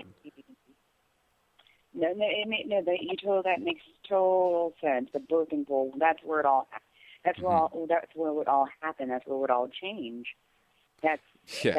Notice that I want to explain something to you now that you bring up the word change. The interesting part is some information I just uncovered, and I think maybe the lady might have been disconnected, so we'll see if we can get her back on the line. But I just recently found out that the name of God that they were using, that everyone was passing around, that became ineffable later on. I think this may be the lady, so I'm going to see. Ma'am, did we get disconnected? We did. Okay, great. I'm glad you called right back in and got you back on the line. So I wanted to talk really briefly, since you mentioned change. about something that I was probably going to forget about this conversation unless you had actually mentioned that, but that the original name of God, the one that they were passing around, and this of course is some type of supreme vibration, right? And the one that became ineffable later on, also known as the lost word, actually meant change. I basically meant changing. And now this makes perfect sense if you really, really understand all of these scriptures and all of this text, and you have the whole body of information, because there's a previous state that the God refers to itself as a shadow or a Shaddai or Shadim. This is this ancient text. And then there's an evolution in the name where Abraham is explained, of course, the Brahmin and his wife Saraswati are explained that before your fathers didn't know me by this name, but now you'll call me Jehovah. Okay, and then we understand Jehovah is the tetragrammaton YHVH. YHVH ends up coming out to cones, and are basically the forms that spheres turn into as they're oscillating through their energy, right? And then this became the forbidden word because basically there was a regime, Constantine the Great, Alexander the Great, who no longer wanted everyone to believe that God was, or the supreme being was really man and woman. And so they took this pattern, that's all it really was, this pattern away from them that meant like a symbolic, like the hourglasses, but really more with cones, right? Like with curves. The symbolic symbol that of how you can get back to self. Because that's the only place that you would need to go to find everything. So if you ever get lost, you're sitting in the map all the time. It's almost like a hardwiring. That's what I believe why we became known as the strongest seeds. Because no matter where we really are and how many things try to eat us and chomp us down, the core of us is so solid and tight. We just continue to pass through whatever we begin to experience until we come into full adulthood of whatever species, entity we're from, which is obviously massively sentient. Even looking at the planet alone and what we're experiencing, and even the fact that I'm just talking to you, is enough to, if you were reverse engineering the whole thing rather than just only examining the future, but if just reverse engineering how all this would even be possible, you would get into some form of super sentience, and you will find out that it definitely was connected to you, because that's how everything works. And so obviously this kind of principle to have as a foundation to how you exist is a lot more firm to stand on than what is being delivered in science. Obviously that's the form of religion that is being passed out to American minds and other minds that are sympathetic to needing new programming. Why? Because many are trying to unload their old programs. These are the spiritual dogmas such as Islam and things of this nature that have been very oppressive to even at least one part of the species, but mainly to everyone, as far as the difference between the value of a man and a woman in that particular tradition. So you have individuals that are looking for sanction within another state of consciousness, but haven't found one that is solid enough to make the trip. Notice how every state of consciousness is something like an island. When you can't sometimes see the next island. So some are adventurers, so they go out there, and then eventually they may see the light and find another level of their self or another chakra, etc. But some people are waiting on land to see if they can see something, or like a beacon or something like that says, hey, it's safe over here. So that's why when you come into a full manifestation of the knowledge that you've been presented with, when there's an actual physical correspondence to it, as seeing is believing on these kind of dimensions, then that's when you get individuals returning to themselves. All we have to do, again, is just to basically send out this kind of perfected level of knowledge, which is deeper than knowledge. It's actually to do more with the spirit within ourselves and just allow it to radiate. Like I was talking about the organic grid. I've searched with everything. I've seen all of the mantras. I've seen many ancient books. I pursued it. The advent of this internet, actually, for anyone that was really using it for what it's capable of doing, was amazing. Right. Once they started putting the machines on scanning in the books and they stopped watching the machines were scanning in things that they never wanted anyone to know about. See, like when you look at the big libraries that were accumulated back in the day, and they were still books, like you have stuff like Gutenberg Project, well, they'll go into a library. Everyone from the family line is pretty much dead. And then they'll get the rights to say, hey, let's scan all these books in so they're not lost because they're corroding. So then they're scanning in so fast. If you got alerts on certain keywords, the keywords that have to do with anyone who knows the truth, then you can get this level of information. And I've been pouring through it. And that's why I said I have to pause for a minute just in the shows and just getting it into another level of way to give it to individuals. But it is the great arcana in itself. Notice how the word again is arc. That's why arc became the most important thing to these Israelites. Obviously, it's a metaphor, carrying it around and it being able to defeat other things, is because we have this ability to replicate. And with that replication comes an immense level of energy. So that means whatever challenge we face will always grow to the point of us overcoming it. Stuff is hardwired. It's not even something that we can stop. It's like kind of standing in the face of the sun and then just acting like when it comes by that you're just going to stand there. I mean, it's going to either push you out the way, absorb you, something. And but it's a constant movement. I'm realizing what's happening is that we expect for things to happen so fast, never realizing what's already happened. No longer do we have to bow a knee. It used to be the time where we would have to physically bow a knee to individuals when they came around us, okay? Or prostrate ourselves. This is when even the physical body has not been emancipated. Now we're in a state, there's been some collective building going on with humanity. We're in a state where our physical bodies, we can do now. And I've been doing it for 3 years. I'm not saying that everyone can do it, but some people have access. And that's the only ones that really need to. The ones who have access to all certain elements and certain things that they can actually use to power up their body, they are the ones that can actually enliven that area, but they have to know this stuff. It's not as in the dream world. You do things and you know how to do them because there's no disconnection there. So you're not trying to learn in there. It's like you just know how to do it. Here, because of the disconnection, obviously some of us are reestablishing that more, and we understand how to operate in this reality almost intuitively. Right? And the only issue with that, though, is you have to install something else. And it's this other thing that makes sure it monitors the system, that this intuition is also not ended up being hijacked and controlled by some other tone and vibration. And what I mean by this is that you see a lot of very powerful people, the ones that came out of Mount Shasta, etc., get totally pigeonholed into the rites of Isis. And you will find no real substance there. You see what I mean? So what happens is that we have our most powerful minds. Obviously, it's ice. There's nothing there that can keep a woman warm to allow her to have the hurt. The only thing is there is the Cronian state of mind. And so this is the inner work. That's why I say the mind, in conjunction with the spirit, can send this kind of data and how it looks on a spiritual level into the organic grid for those to basically download it in a totally different language, because we've uploaded it maybe in this language, and then our other processors, that's what I was saying, there's other cones in there that are necessary to make the proper translation, because you have individuals that are always in one center or another. They're obviously not in the heart, so where are they? If you can get them there and you can show them the perfected of that rather than the inverted version, then the awakening starts then.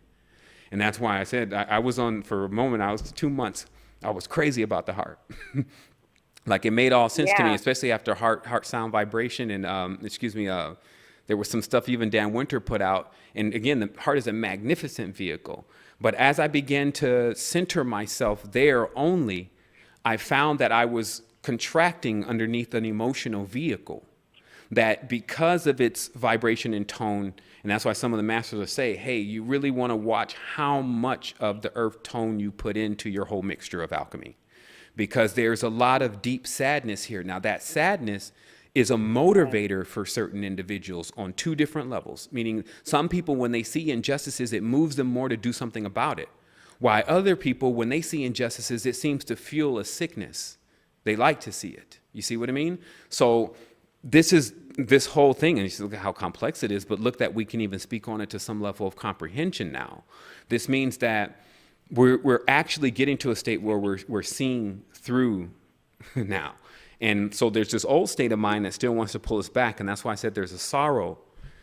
Let me plug this in completely. I'm not sure if this is connected, but there's a sorrow with leaving the body that some people experience, and this is what keeps them locked into the physical state of consciousness, because there is another plane that you can get to when coming out of the body, and you can come back into the body. But to get there, obviously, you have to have no fear. But where this fear is tied to, because somebody needs to tell me more. It's like, no fear. Okay, so what is it? Is it the scary movie I watched? I mean, what is it? What it's really tied to within the individual is it's sorrow. because what the sorrow is when a person is about to leave or they feel like they're about to leave, they think about who they're going to leave behind. This is stuff that also has to be uninstalled, because now we think we're leaving. And then the thought comes, what if I die? What if I don't come back? What is my daughter going to do? What is my son going to do? And this becomes our anchor in many sense. It's also our ground. It works really well to get us back into the reality, but it doesn't really work well on takeoff.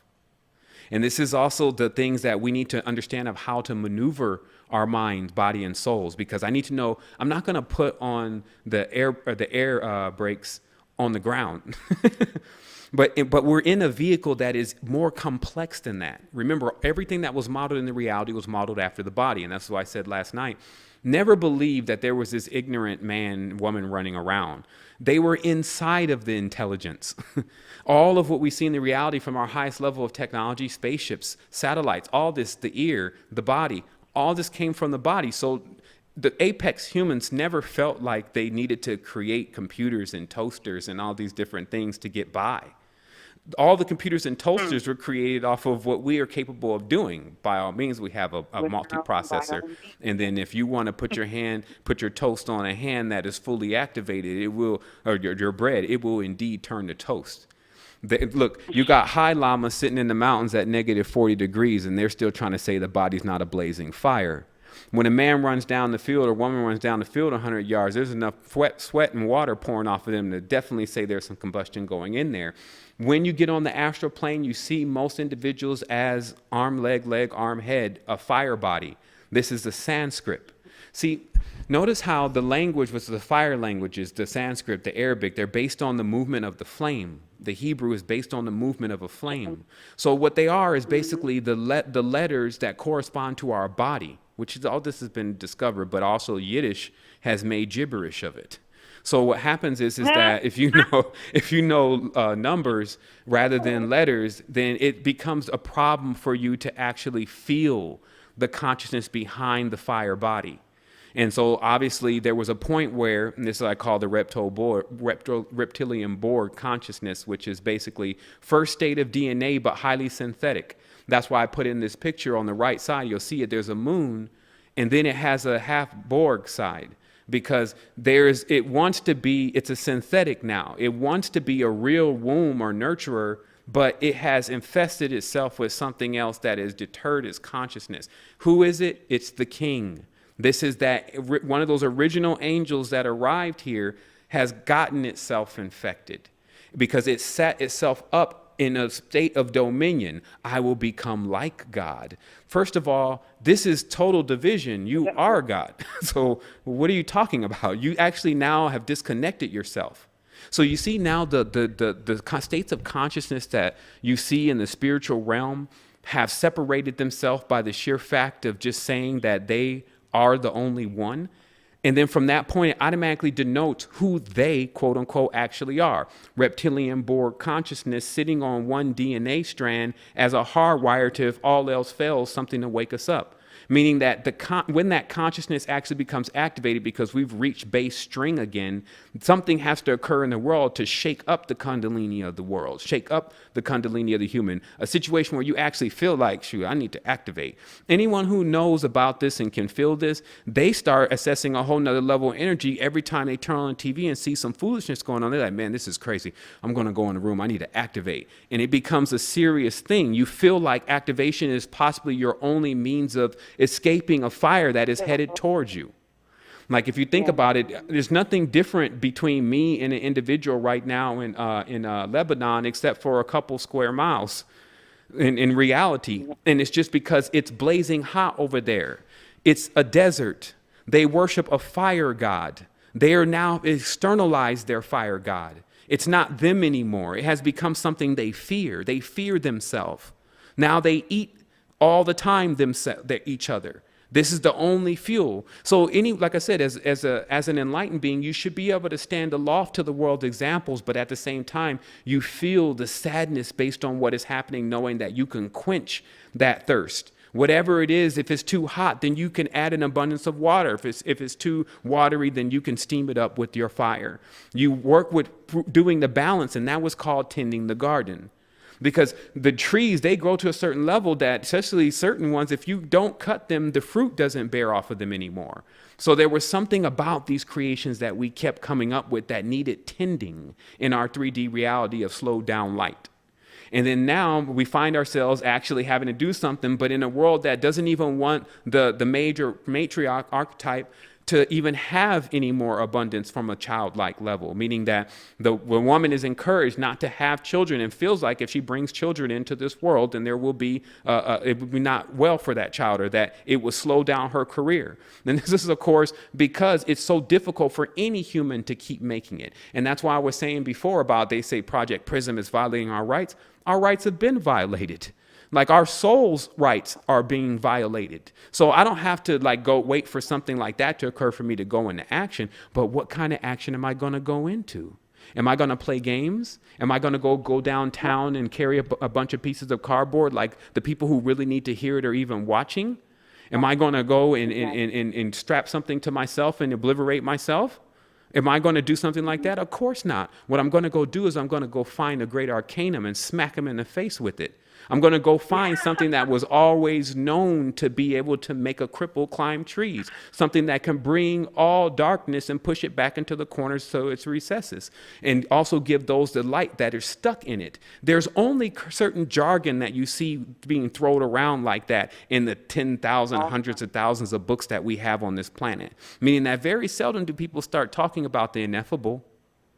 That's why they say they made it ineffable so that people could not pronounce it. It was a decree and an edict. Never pronounce yourself as God.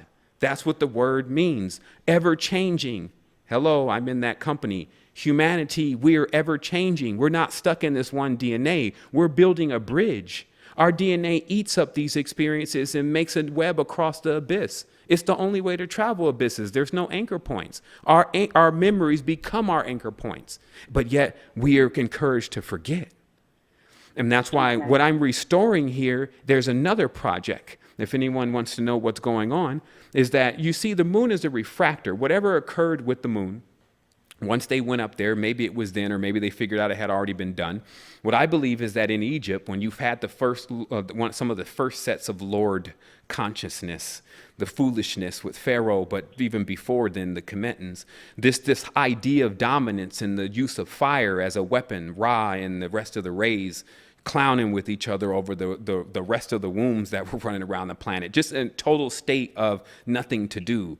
And then the relic, that's why I wanted to capture today. Somebody always says, well, how could this happen, brother? Because what you're saying just doesn't sound right. Well, it's because of the relic. And people don't get this, that when the lower consciousness starts to pervade the world, certain things are created that people can only have one of. And then we call this the relic complex. It seems to be, I think people will figure out later on, maybe someone will win a Nobel Peace Prize off of it, that there's something that seems to occur in the peak state of consciousness. Some people call it ego. But when it happens on a major level, it becomes a relic. It means something that only you can have, like the hammer of Thor, is then dropped.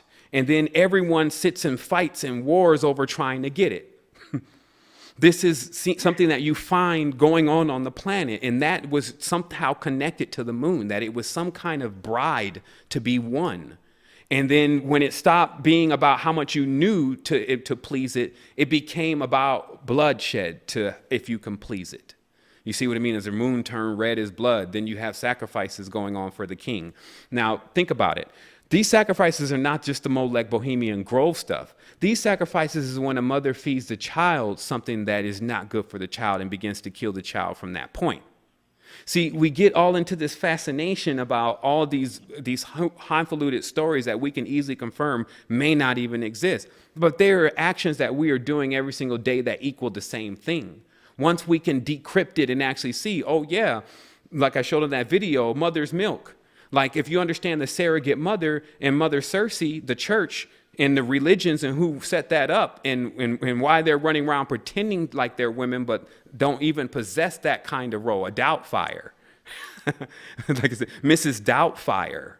Look at it. They don't believe in the fire god. They're all ISIS, the dollar sign. They're all about fake currency, moon-y, okay, money. So when they got to the moon, start hacking the moon, added the droid concept to the moon, then the moon's driving anyone crazy that is still under the dominion of the moon, meaning those who are still trying to climb the first ladder find a challenge to resist their urges. As you see with the man, he's got to resist his urges because the fluids must reclimb the jed. And if he's actually exerting the fluid every single time, nothing's climbing nothing. So, and also within the woman, the massive connection with her being water, and how she has to constantly keep her mind full of the fire or the truth or the knowledge in order to really sustain Earth, like her responsibility. But then you look at both of them coming together, man and woman. To see man and woman is to really see that we were once together. That it was all in the same body. Even to see a chest on a man is to look again and say, maybe this male-female thing is not what I think it is. Maybe homosexuality and lesbianism is the ultimate externalization of brotherly and sisterly love. Anything that gets externalized completely comes in itself in some type of distorted form. But if you really understand the first state, is it really such a bad thing to love a man? Is it really such a bad thing to love a woman? You see, we have it all messed up. So the yearning for still being connected, and that's what we talked about. You talked about this floating point. But the yearning of still being connected is the attraction point. This is why we chose to split, because we could create more. That's one of our powers. So when we split and then we attract back together, in between that attraction comes that child, right? And so that's how we're generating energy. And so if we're seeing that from a macrocosmic level, obviously it's a lot more clear. But when we're down here, now we're rejecting our energy. We got powerhouses coming out, sitting in tents in Darfur. So look, so this is what I say, sister. There's a whole nother level to this. Like, I don't have time to keep playing the games. Like, I don't have time to keep talking about this every week. I have to go to pursue what will really do something about this. And what I found that is it strictly comes from the internal connection to self. As we continue to reveal it more, you'll see that the higher vibratory frequency will prevail over everything, even over when the TV shuts off and the channels don't work and all of a sudden the audio falls out. It will still keep broadcasting. That's what the organic grid is about. It's a move that we have to make. It's not something that we don't think is going to be done or that someone can stop, just as sure as you can stop the sun from rising. You see what I mean? So, but this is our full consciousness now coming to a level of seeing what do we need to do. Well, first thing is we need to establish a grid. Like, we need to get connected. Our communication system is broken. It's because we don't have no organic system. We have only inorganics. How we talk to each other is through Skype. He's the Skythian. How we actually communicate with each other is through all of these different droids, as even Dan Winter pointed out. You can't really send organic tones and vibrations over an inorganic carrier and expect anything of what would occur if you had done that properly, meaning someone singing to you will do way more than you listening to someone's song on the radio. So this is, again, another thing that we have to get to. By all means, we're rallying more people to get involved. Telepathically, learning how to telepathically speak. When I telepathically speak with a secret to a dog, something that is receiving of this telepathic, seeing in the fourth dimension, all of that, they respond to me a lot quicker than someone that doesn't do anything as far as doesn't deal with anything as far as spiritualism. But I notice that even if that thought goes out, it might be like maybe 5 to 10 minutes later that they'll say something that I've already that I put into their, like I was talking to them, and they'll come up with they'll come up with it like it's their idea. And it's like, and I just go with it. Right, and because truthfully, it is their idea. Like, what happens is that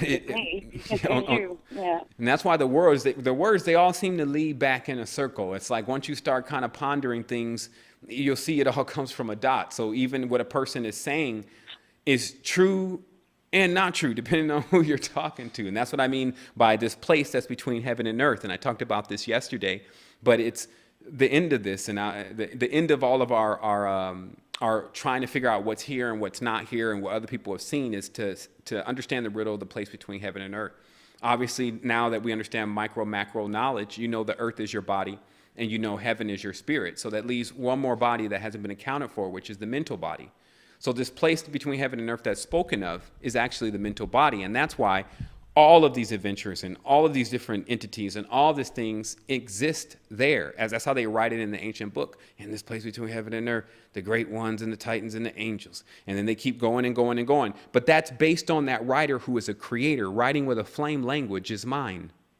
So if you had the ability to do that, which you have your own imagination, you have one right installed.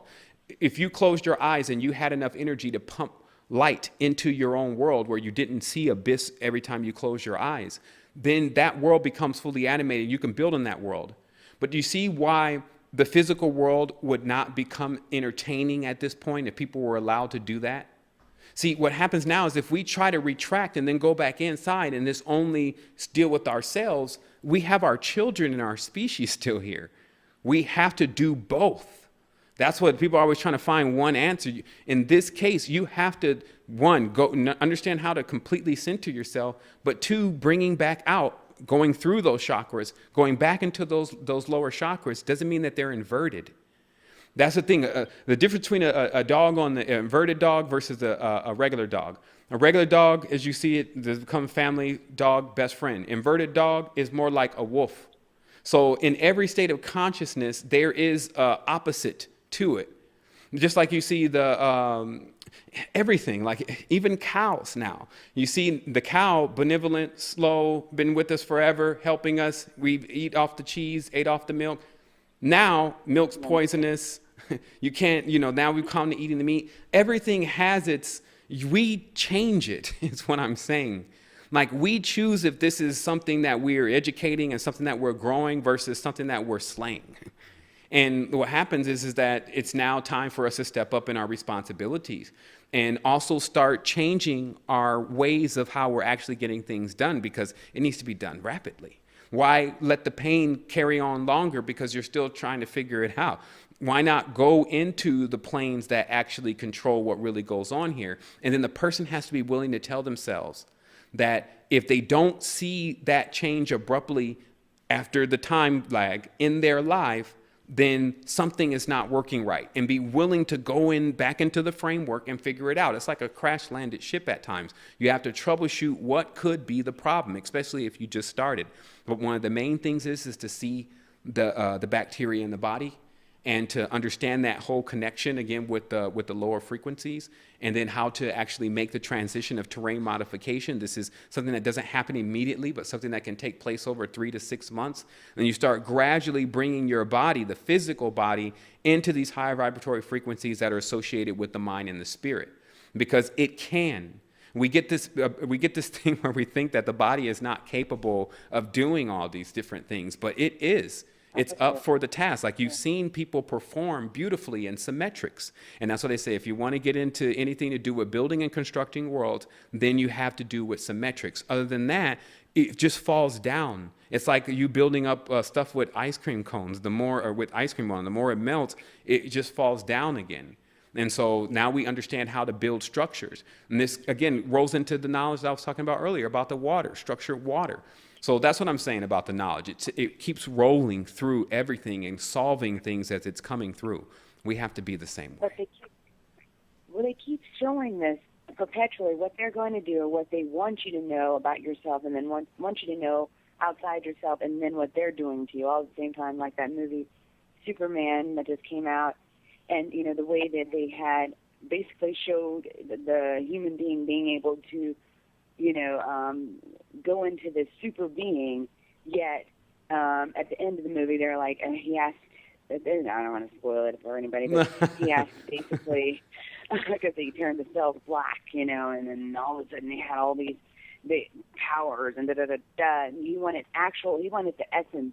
He wanted the essence of it, and said, he wanted to know, do they need to be alive or not? That was like sort of like mind ninja they just did, knowing that we don't die, but do they need to be alive for us to get it? And the guy, he didn't look at him. He didn't look at him in the eyes. He looked at him sideways and said, no, they don't have to be alive. But at the same time, we don't die. At the same, this body drops, of course, yes, but we do not die, and they understand that, but they want that essence. Then it was like synchronicity, and it's distinct. I saw something else. I was reading something. I don't remember what. Right when I came home, and it said something like, "These things know how to take out your." Like, they're oh yeah, just more buffoonery. But I mean, again, it just boils down to one thing. That essence that they want is fear, and that would be the whole sum of the entire thing. Is that the essence that they're referring to is fear, but it's not inherent in our species. It's something that has to be trained. A person has to be trained to fear. Look at the child. The child is fearless. That's what we talked about before. So it's something that is embedded and trained over a period of time. It is a frequency. That's why if you sneak up on a praying mantis, it moves back, or you run up on a bird, they fly. It's a frequency that's pervading the reality. So once it's canceled out, then you find the removal of it. So what I'm going to do is, obviously we've hit the 1 o'clock mark. I was just looking, but obviously, sister, I do appreciate you calling in. It's been a massive conversation. And I'm sure a lot of people got expanded off of just what was presented. And so I'm sure also people had a lot of questions answered. So I'm not going to be taking any more calls after this. But I do want to thank you for calling in to AstroQuest. I thank you for answering them. I just want to throw out something. Do you know anything about these vertices and then these what do you call them? They're elevators. They're calling them elevators that go from. They're these lines that they see in the pictures, and certain NASA pictures, certain pictures, and they look like elevators that go from wherever to wherever. But any of that, and then also when you said something about the milk, what do you think about what do you call? They used to call it the obscene rite, which was the ejaculate of the woman, and then mixed with the male's kundalini, I guess you'd say, and it turned into this gourmet, and it kept these people alive forever and ever. Right, more mythology from them, meaning that generally, if you understand the true creation of life, you understand that life can be bred off of anything. It is just all about the quality of life is what really is into question, and so that's also becomes in many sense the foundation, because it's something that can only ascend beyond a certain point. When you have a idea or a consciousness that's already distorted, then distortion can't reach into the frequencies of perfection, symmetry. And so it's, even if it is true, then it only has stance in a certain level or a certain world of people that exist there. You see what I mean? And that's why you find that below the moon, you get several sub-levels of consciousness. This is when you get an individual that is a star, or now a star on the earth, another celestial body, basically, but now fallen to the earth, actually enticing individuals to come this direction and to do this different thing. This is singers, songwriters, et cetera, et cetera. And so you have these sub-lords, or divas, as it's called, also in the singing and also the Sanskrit text. So you get that also going on. So people need to be aware that you just break free completely of all of those different paradigms, okay? Because you got to remember that certain strong states of consciousness will come and set up a world here, or basically a state of consciousness, a mind state. And it will still survive long after that individual is gone, for those who choose to take upon that mind state for better or for worse, right? And so what we have is we have some of those mind states still running, and some people access those mind states to actually get involved with what's there. But when they seen, again, coming out of the cave, just already what we have at our access and where we are, you wake up every morning, even if you have a nightmare, you see the sun, it shows you that you can pull yourself up to something. You see what I mean? And so also when we witness others that are not capable of doing that, we do as much as we can to assist them, but we also gauge what we're using to assist them with, meaning that don't go into any of these scenarios where you have individuals practicing heavy levels of distortion, we'll call it that, with words. Like words are you're not even dealing with someone that is able to comprehend. They're not dealing in a mental state. They may be able to articulate their words properly and say different things, but real true consciousness resides in the higher region of the brain. You see what I mean? So what I'm saying is that a lot of individuals have to check their methods about what they're attempting to do about some of these lower states of consciousness. Also being able to denote when a certain teaching and a certain level of knowledge is from that state of consciousness and it only applies there, rather than blending that in also with their total knowledge about what is going on in, should be the innerverse, which is what you want to go on. And that's why most people can, in the higher states of consciousness, just shut down everything, meaning that it becomes no connection between stories and, like I said, what goes on in the mind and what may be hypothetical, and all that stuff slows down energy.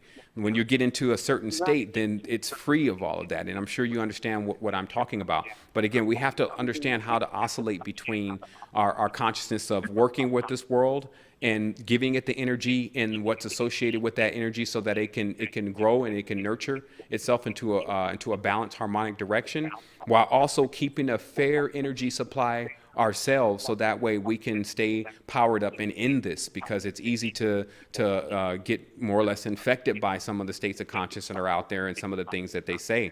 Now we don't have to go and read many of these dark, decrepit books about different worlds, trying to find if they have discovered the truth. The truth is self-evident. And so the moment that you open it up, if it's not a book about yourself and how your body is working, and how your mind is working, and how your spirit is working, and that is resonating with you as crystals or something like this, then it's automatically something that has already been intruded the mind as an idea, and the same reason of why we may fall from our higher states of consciousness or oversoul at times. But also never forgetting our oversoul is always there. We hold multiple positions as a hyperdimensional being. So if we choose to reside in this state of consciousness for a moment, it's easily our choice to go into more of our oversoul state of consciousness while remaining here. Some people think that we can't do it both at the same time, and then when you go in, what I do every day. Exactly. So just being that beacon for others. I try. I mean, you're that beacon for others, but they see your beacon and they don't like it. But these people that I'm dealing with at the same time, they're like, I swear, they're 80 years old, but they look like they're 45. Okay, so when I was asking about that obscene rite, and at the same time, I've noticed that what they do all have in common is that they've all adopted a little child from somewhere like Asian country or African country, right? That type of thing, with the same blood type that they have. And what I've came to, I have a master's in chemistry, but we would do certain little things in biology that showed that when you take a sickly, cancerous rat, and then you take a small, young rat, and you transfer the blood and do a blood transfusion, that rat starts to just literally, I can't think of the name now. It's just a reversing of being, no more tumors, no more cancers, none of that, and and they being young. And I would have to stop you there, only because that's evident. I mean, that's in multiple ways. It's not even just what's going on in people's households and children they may have adopted and draining energy, etc. And that's why this is the other thing that I want to talk about, because I'm glad we've got to the point, and obviously I need to get to the closing of the conversation. But what I will say is that if you notice that if our consciousness is constantly used, because there's a new story, like just recently they said there's a story, they're putting out technology and some of the phones can swap out a person's soul immediately, right, and put a new soul in there. And they go on with this kind of thing, just like, okay, these people have this energy and they could take energy from people, right? But the thing is, that is evident. Like, it doesn't have to be that phone that can do that. It doesn't have to be some individuals that may have adopted some children. It's going on multiple levels, even on a microcosmic level, something that is feeding on you. It's about whether certain individuals are going to be able to charge themselves up enough to shake off the vibration. It's a real thing, and that's what I'm saying. It doesn't accompany somebody not believing in you, and these people they're not getting it. That means you're using the wrong tools. Like, like I said, the energy that comes off of a person's body, if it's really on the activated level, it actually vibrates things. So it's a vivid thing though. It can shake things. You feel it coursing through. You look at Dynamo Jack, the Qigong master. This is the energy level that a person has to have accompanied with them when they're attempting to pierce light into a dense mind, in a dense body, in a dense soul, which are individuals that we're attempting to still, quote unquote, talk to, convince. This is not the language of the spirit, and it's not the language of the spirit to talk to people and to try to convince them of something. The language of the spirit is energy and light. And so this is how we have to penetrate the situation. So if we find ourselves using other tools, that's our fault. Likewise, but it's something that has to be desisted. We have to work with it on an entirely different level. And likewise, like I said, all of these lower states of consciousness in their sick world and all of what they keep putting out in Iron Man and in all these different movies, that's going to continue. It's about whether that becomes still food for us.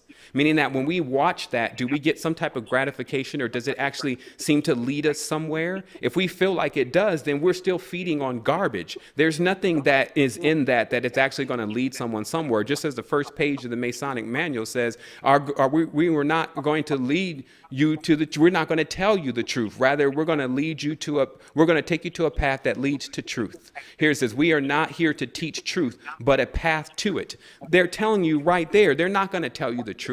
Nothing about that is the truth. What it's built on is to distort your further distortion of what you think the truth actually is. So again, on the ground zero, since day one, before phones got here, before stars and everything got here, we started having issues with our responsibilities. If I keep complaining about these kids and what they're doing while they're playing in their own mess, then it's not going to get me to a position where it's straight and narrow right to what I need to do. Meaning that I got to go right to it. Like I don't have time, again, and you don't have time to keep talking when you can actually get yourself into a condition where you can vividly feel the force. And if you don't feel it, that means you have to do some adjustments. But if you say that you have it and then you really don't, you've only forfeited yourself from receiving it. This is also where ego becomes installed as a kill switch to real states of consciousness or the real high vibratory frequencies, because it is vivid in many tenses. And like I said, that is very exclusive to the individual. It is also, it takes the person through the necessary processes that they need to do to metamorphosize themselves. But do expect, if you have completed it, that when you're even around a person or they're seeing who you are, that there becomes a change in them without you even saying anything. And I'm sure you've witnessed that possibly intermittently. But again, exactly, they want to stay around. And then it's a constant thing, though, too. You have to constantly take a person in through these processes. They can't see your up points and down points, etc. Like, this is all a part of understanding how to be a better teacher.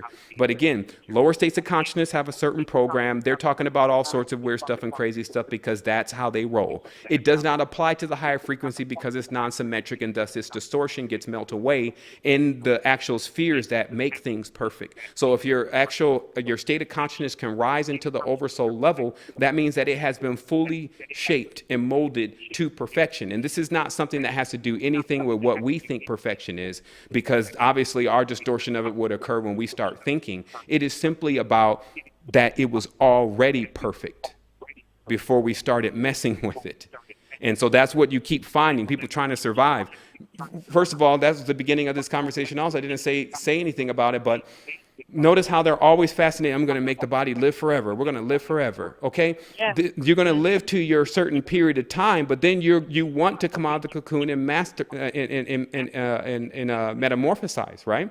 So when you have a consciousness that just wants to live in the body forever, it will become vampiric, because forever means forever. It gets boring. You no longer expect new things. And that's why I said about the parliament. You watch the Crown. They have antiques everywhere. It's tea at 12. They're still wearing old jackets from the 17th century. You see, they don't want to go into that unknown quotient, that area where it's not mapped yet, that it's unknown, and that excites us. So you see the difference? So you have one side of this consciousness that doesn't want anything new, and then you have this other side of the consciousness that is desperately needing to increase their level of how much they're able to get on a consistent basis, because they're constantly expanding. Now, what if they're being fed what you see the media pushing out and what you're seeing all these individuals believing in? That's what they're being fed. That's what they're eating. And again, that's why our energy is starting to decrease. But as a collective, This is something that we come into and we start handling from the levels of what we've learned. We have master teachers, Willem Reif. You have guys like Dan Winter. You have guys like Dr. Sebi. You have even David Icke in certain tenses. You have Michael Tessarian. You have all these different individuals that have come to lend their thought about it. And all it says to us is that just listen to the body of information, but then listen to yourself. Because if you hear all these voices, then they're just variations of you saying, this is what I found out. And I've taken in all of the encouragement, and I've also fired up some of the impurities in the message, especially if someone got too externalized before they read some Hotima or something like that, that shows you that the body is the universe. Christ is Kundalini. The whole thing is an interpolation, what they're delivering on the external world. It's a plot against humanity by none other than more degenerate, older forces of ourselves that have yet to transcend. That's why we are their instructors, we are their teachers, but we can't let them lead us and let them teach us something that we already know. That's why, again, notice how the whole conversation seems to stem around if someone then is trying to find out a spirit, like trying to find out that are there really spirits, this means that they don't know. This is already a defunct state of consciousness. There's been a constant degeneration of our species when, like I said, the warriors go off to war and get killed and die, and then the weaker men stay behind, and then they are the ones that populate because they mate with the women, and because that's all that's left. And then you have a constant degeneration of the species until the actual genetics make their complete turn and begin to formulate its perfection, meaning that you have the perfect state of consciousness of the man, and then you have his imperfect state. We should be still using both of these in order to expand. We should not get stuck, because we're still more than just men and women. So do you see how we still have to have this ability to see everything that's going on? That's why I say the mind is powerful, because it's the place for that. It's quarantine as long as you know how to handle it. It's something where you can literally live out a scenario in a couple moments to decide that you don't want to do it. He's like, do you want to go to the mall? You think about the whole thing. I'm okay. Right then, you just went to the mall, got there, saw everybody, and then you're already back in a couple moments. And it's quarantine because now you don't think about it anymore. But what's happening to us is that every time the brain gets loaded with information, it starts holding on to certain parts that appeal to it. But is it appealing to us? Or is it appealing to the gonad or the lower vibratory frequencies that are also in our body that have risen up in the unbalanced sphere and actually dethroned us, throwed us down into the cosmos of the foot, and then sitting here running the kingdom, just like you see darkness running the world and don't even know where to take it. And then we have to stand up, then break off the fears, which are basically the sediment that is piled on top of us as we're balled up in a ball, sitting in there. The position of when you're in ultimate fear is to close your eyes. Basically, you ball up and you cover yourself as protectively as possible, and you close your eyes. So if you can imagine where the child really is, our consciousness and where it's at, that's what it looks like. And then what's on top of it is all its fears. And so that's why when you start shaking the sediment, the first things that come about is the disturbance, the things that you don't want to see. And that's what keeps people from waking up. You see what I mean? It's all there. But then what we have to do is we have to start getting packets, piercing through all of that fear to that individual so that they can start to power up and they can break through those fears rapidly. Because notice how, again, that all these teachings that you're looking at, it really distinguishes only two different things, whether the Kundalini is going up or the Kundalini is going down. Do you worship King Rebus, which is actually a male-female, androgynous, fallen angel, or do you worship yourself in the concept that all is self, so thus is full worship? It's basically species worship, where we all take care of each other, not some surrogate. So that's not even feeling what we're doing for it, right? So, this is a massive thing. I might have to just, again, take a break. There was some more, obviously, I had to talk about, but I think that's really enough in this. Like, we have this time, and again, service to God, or they see the Godhead, supreme being, which is ourselves, or service to King, the actual externalized world and all of what it's been developing in order to say that it's sustaining us, when really it's not. And thus an immortal being can be made to forget and that they're immortal. And if people don't think that that's possible, then look at yourself. And that's all I have to say to people. As long as it takes them to realize that, is as long as I'll be here. And so, again, I want to say wholeness and balanced vibration. I'm going to go ahead and take the line. Thank you. Okay, thank you. And that's going to be it today for everyone. Obviously, we got through a lot there, and it's just some massive stuff going on. As I said, I wanted to take a moment to collect I Obviously, it's a lot, but it can be simplified. And I I said something this other day, and I'll leave everyone with this thought, that sometimes it's just based on how you're explaining it. And if it's something that's really complex and you're not really good at explaining it, it takes a person a long time to comprehend it. But what we're actually talking about is relatively simple. So if we've gotten into complex ways of explaining it, then we have to come up with some other system if we're expecting people to be able to grasp it. You need to have something for parents and children, because you can get to the parents through the children, and you can get to the children through the parents. But understand in this galaxy, what appears to be happening to me is that what's ever generated on this moon is getting to our parents through us. Meaning that it's almost like we are hostages or hosts here. That something is feeding off of us. We have all this power, but we can't connect to it. And it's in between, something in between us and our magnificent selves. So in all of what I've discovered, it leads me to that. It says there was a disconnection, a break in the chain. One chakra is down, or some type of synthetic chakra is there. Some bad data then. I said, some bad data then? Like, I decrypt it, because the spirit loves to be vainglorious. It loves to interweave the whole story. Yes, great stars and meteors landing down. Are you talking about just minerals for building blocks? You see, this is how dull we've gotten. So what I'm saying is that this is the quest. This is the adventure, the Innerverse.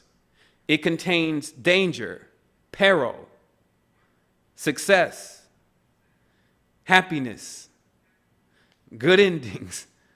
That's why I encourage people to get on the adventure, because that's what really powers you. So I want to say wholeness and balanced vibration to everyone. Thank you for tuning in to Astral Quest. Again, we will be actually continuing next month. I believe that's actually on the, let me get the date for everyone. That'll be August, excuse me, not August. That'll be July. Oh boy. All right. All right, it's not allowed. Computers quit, so.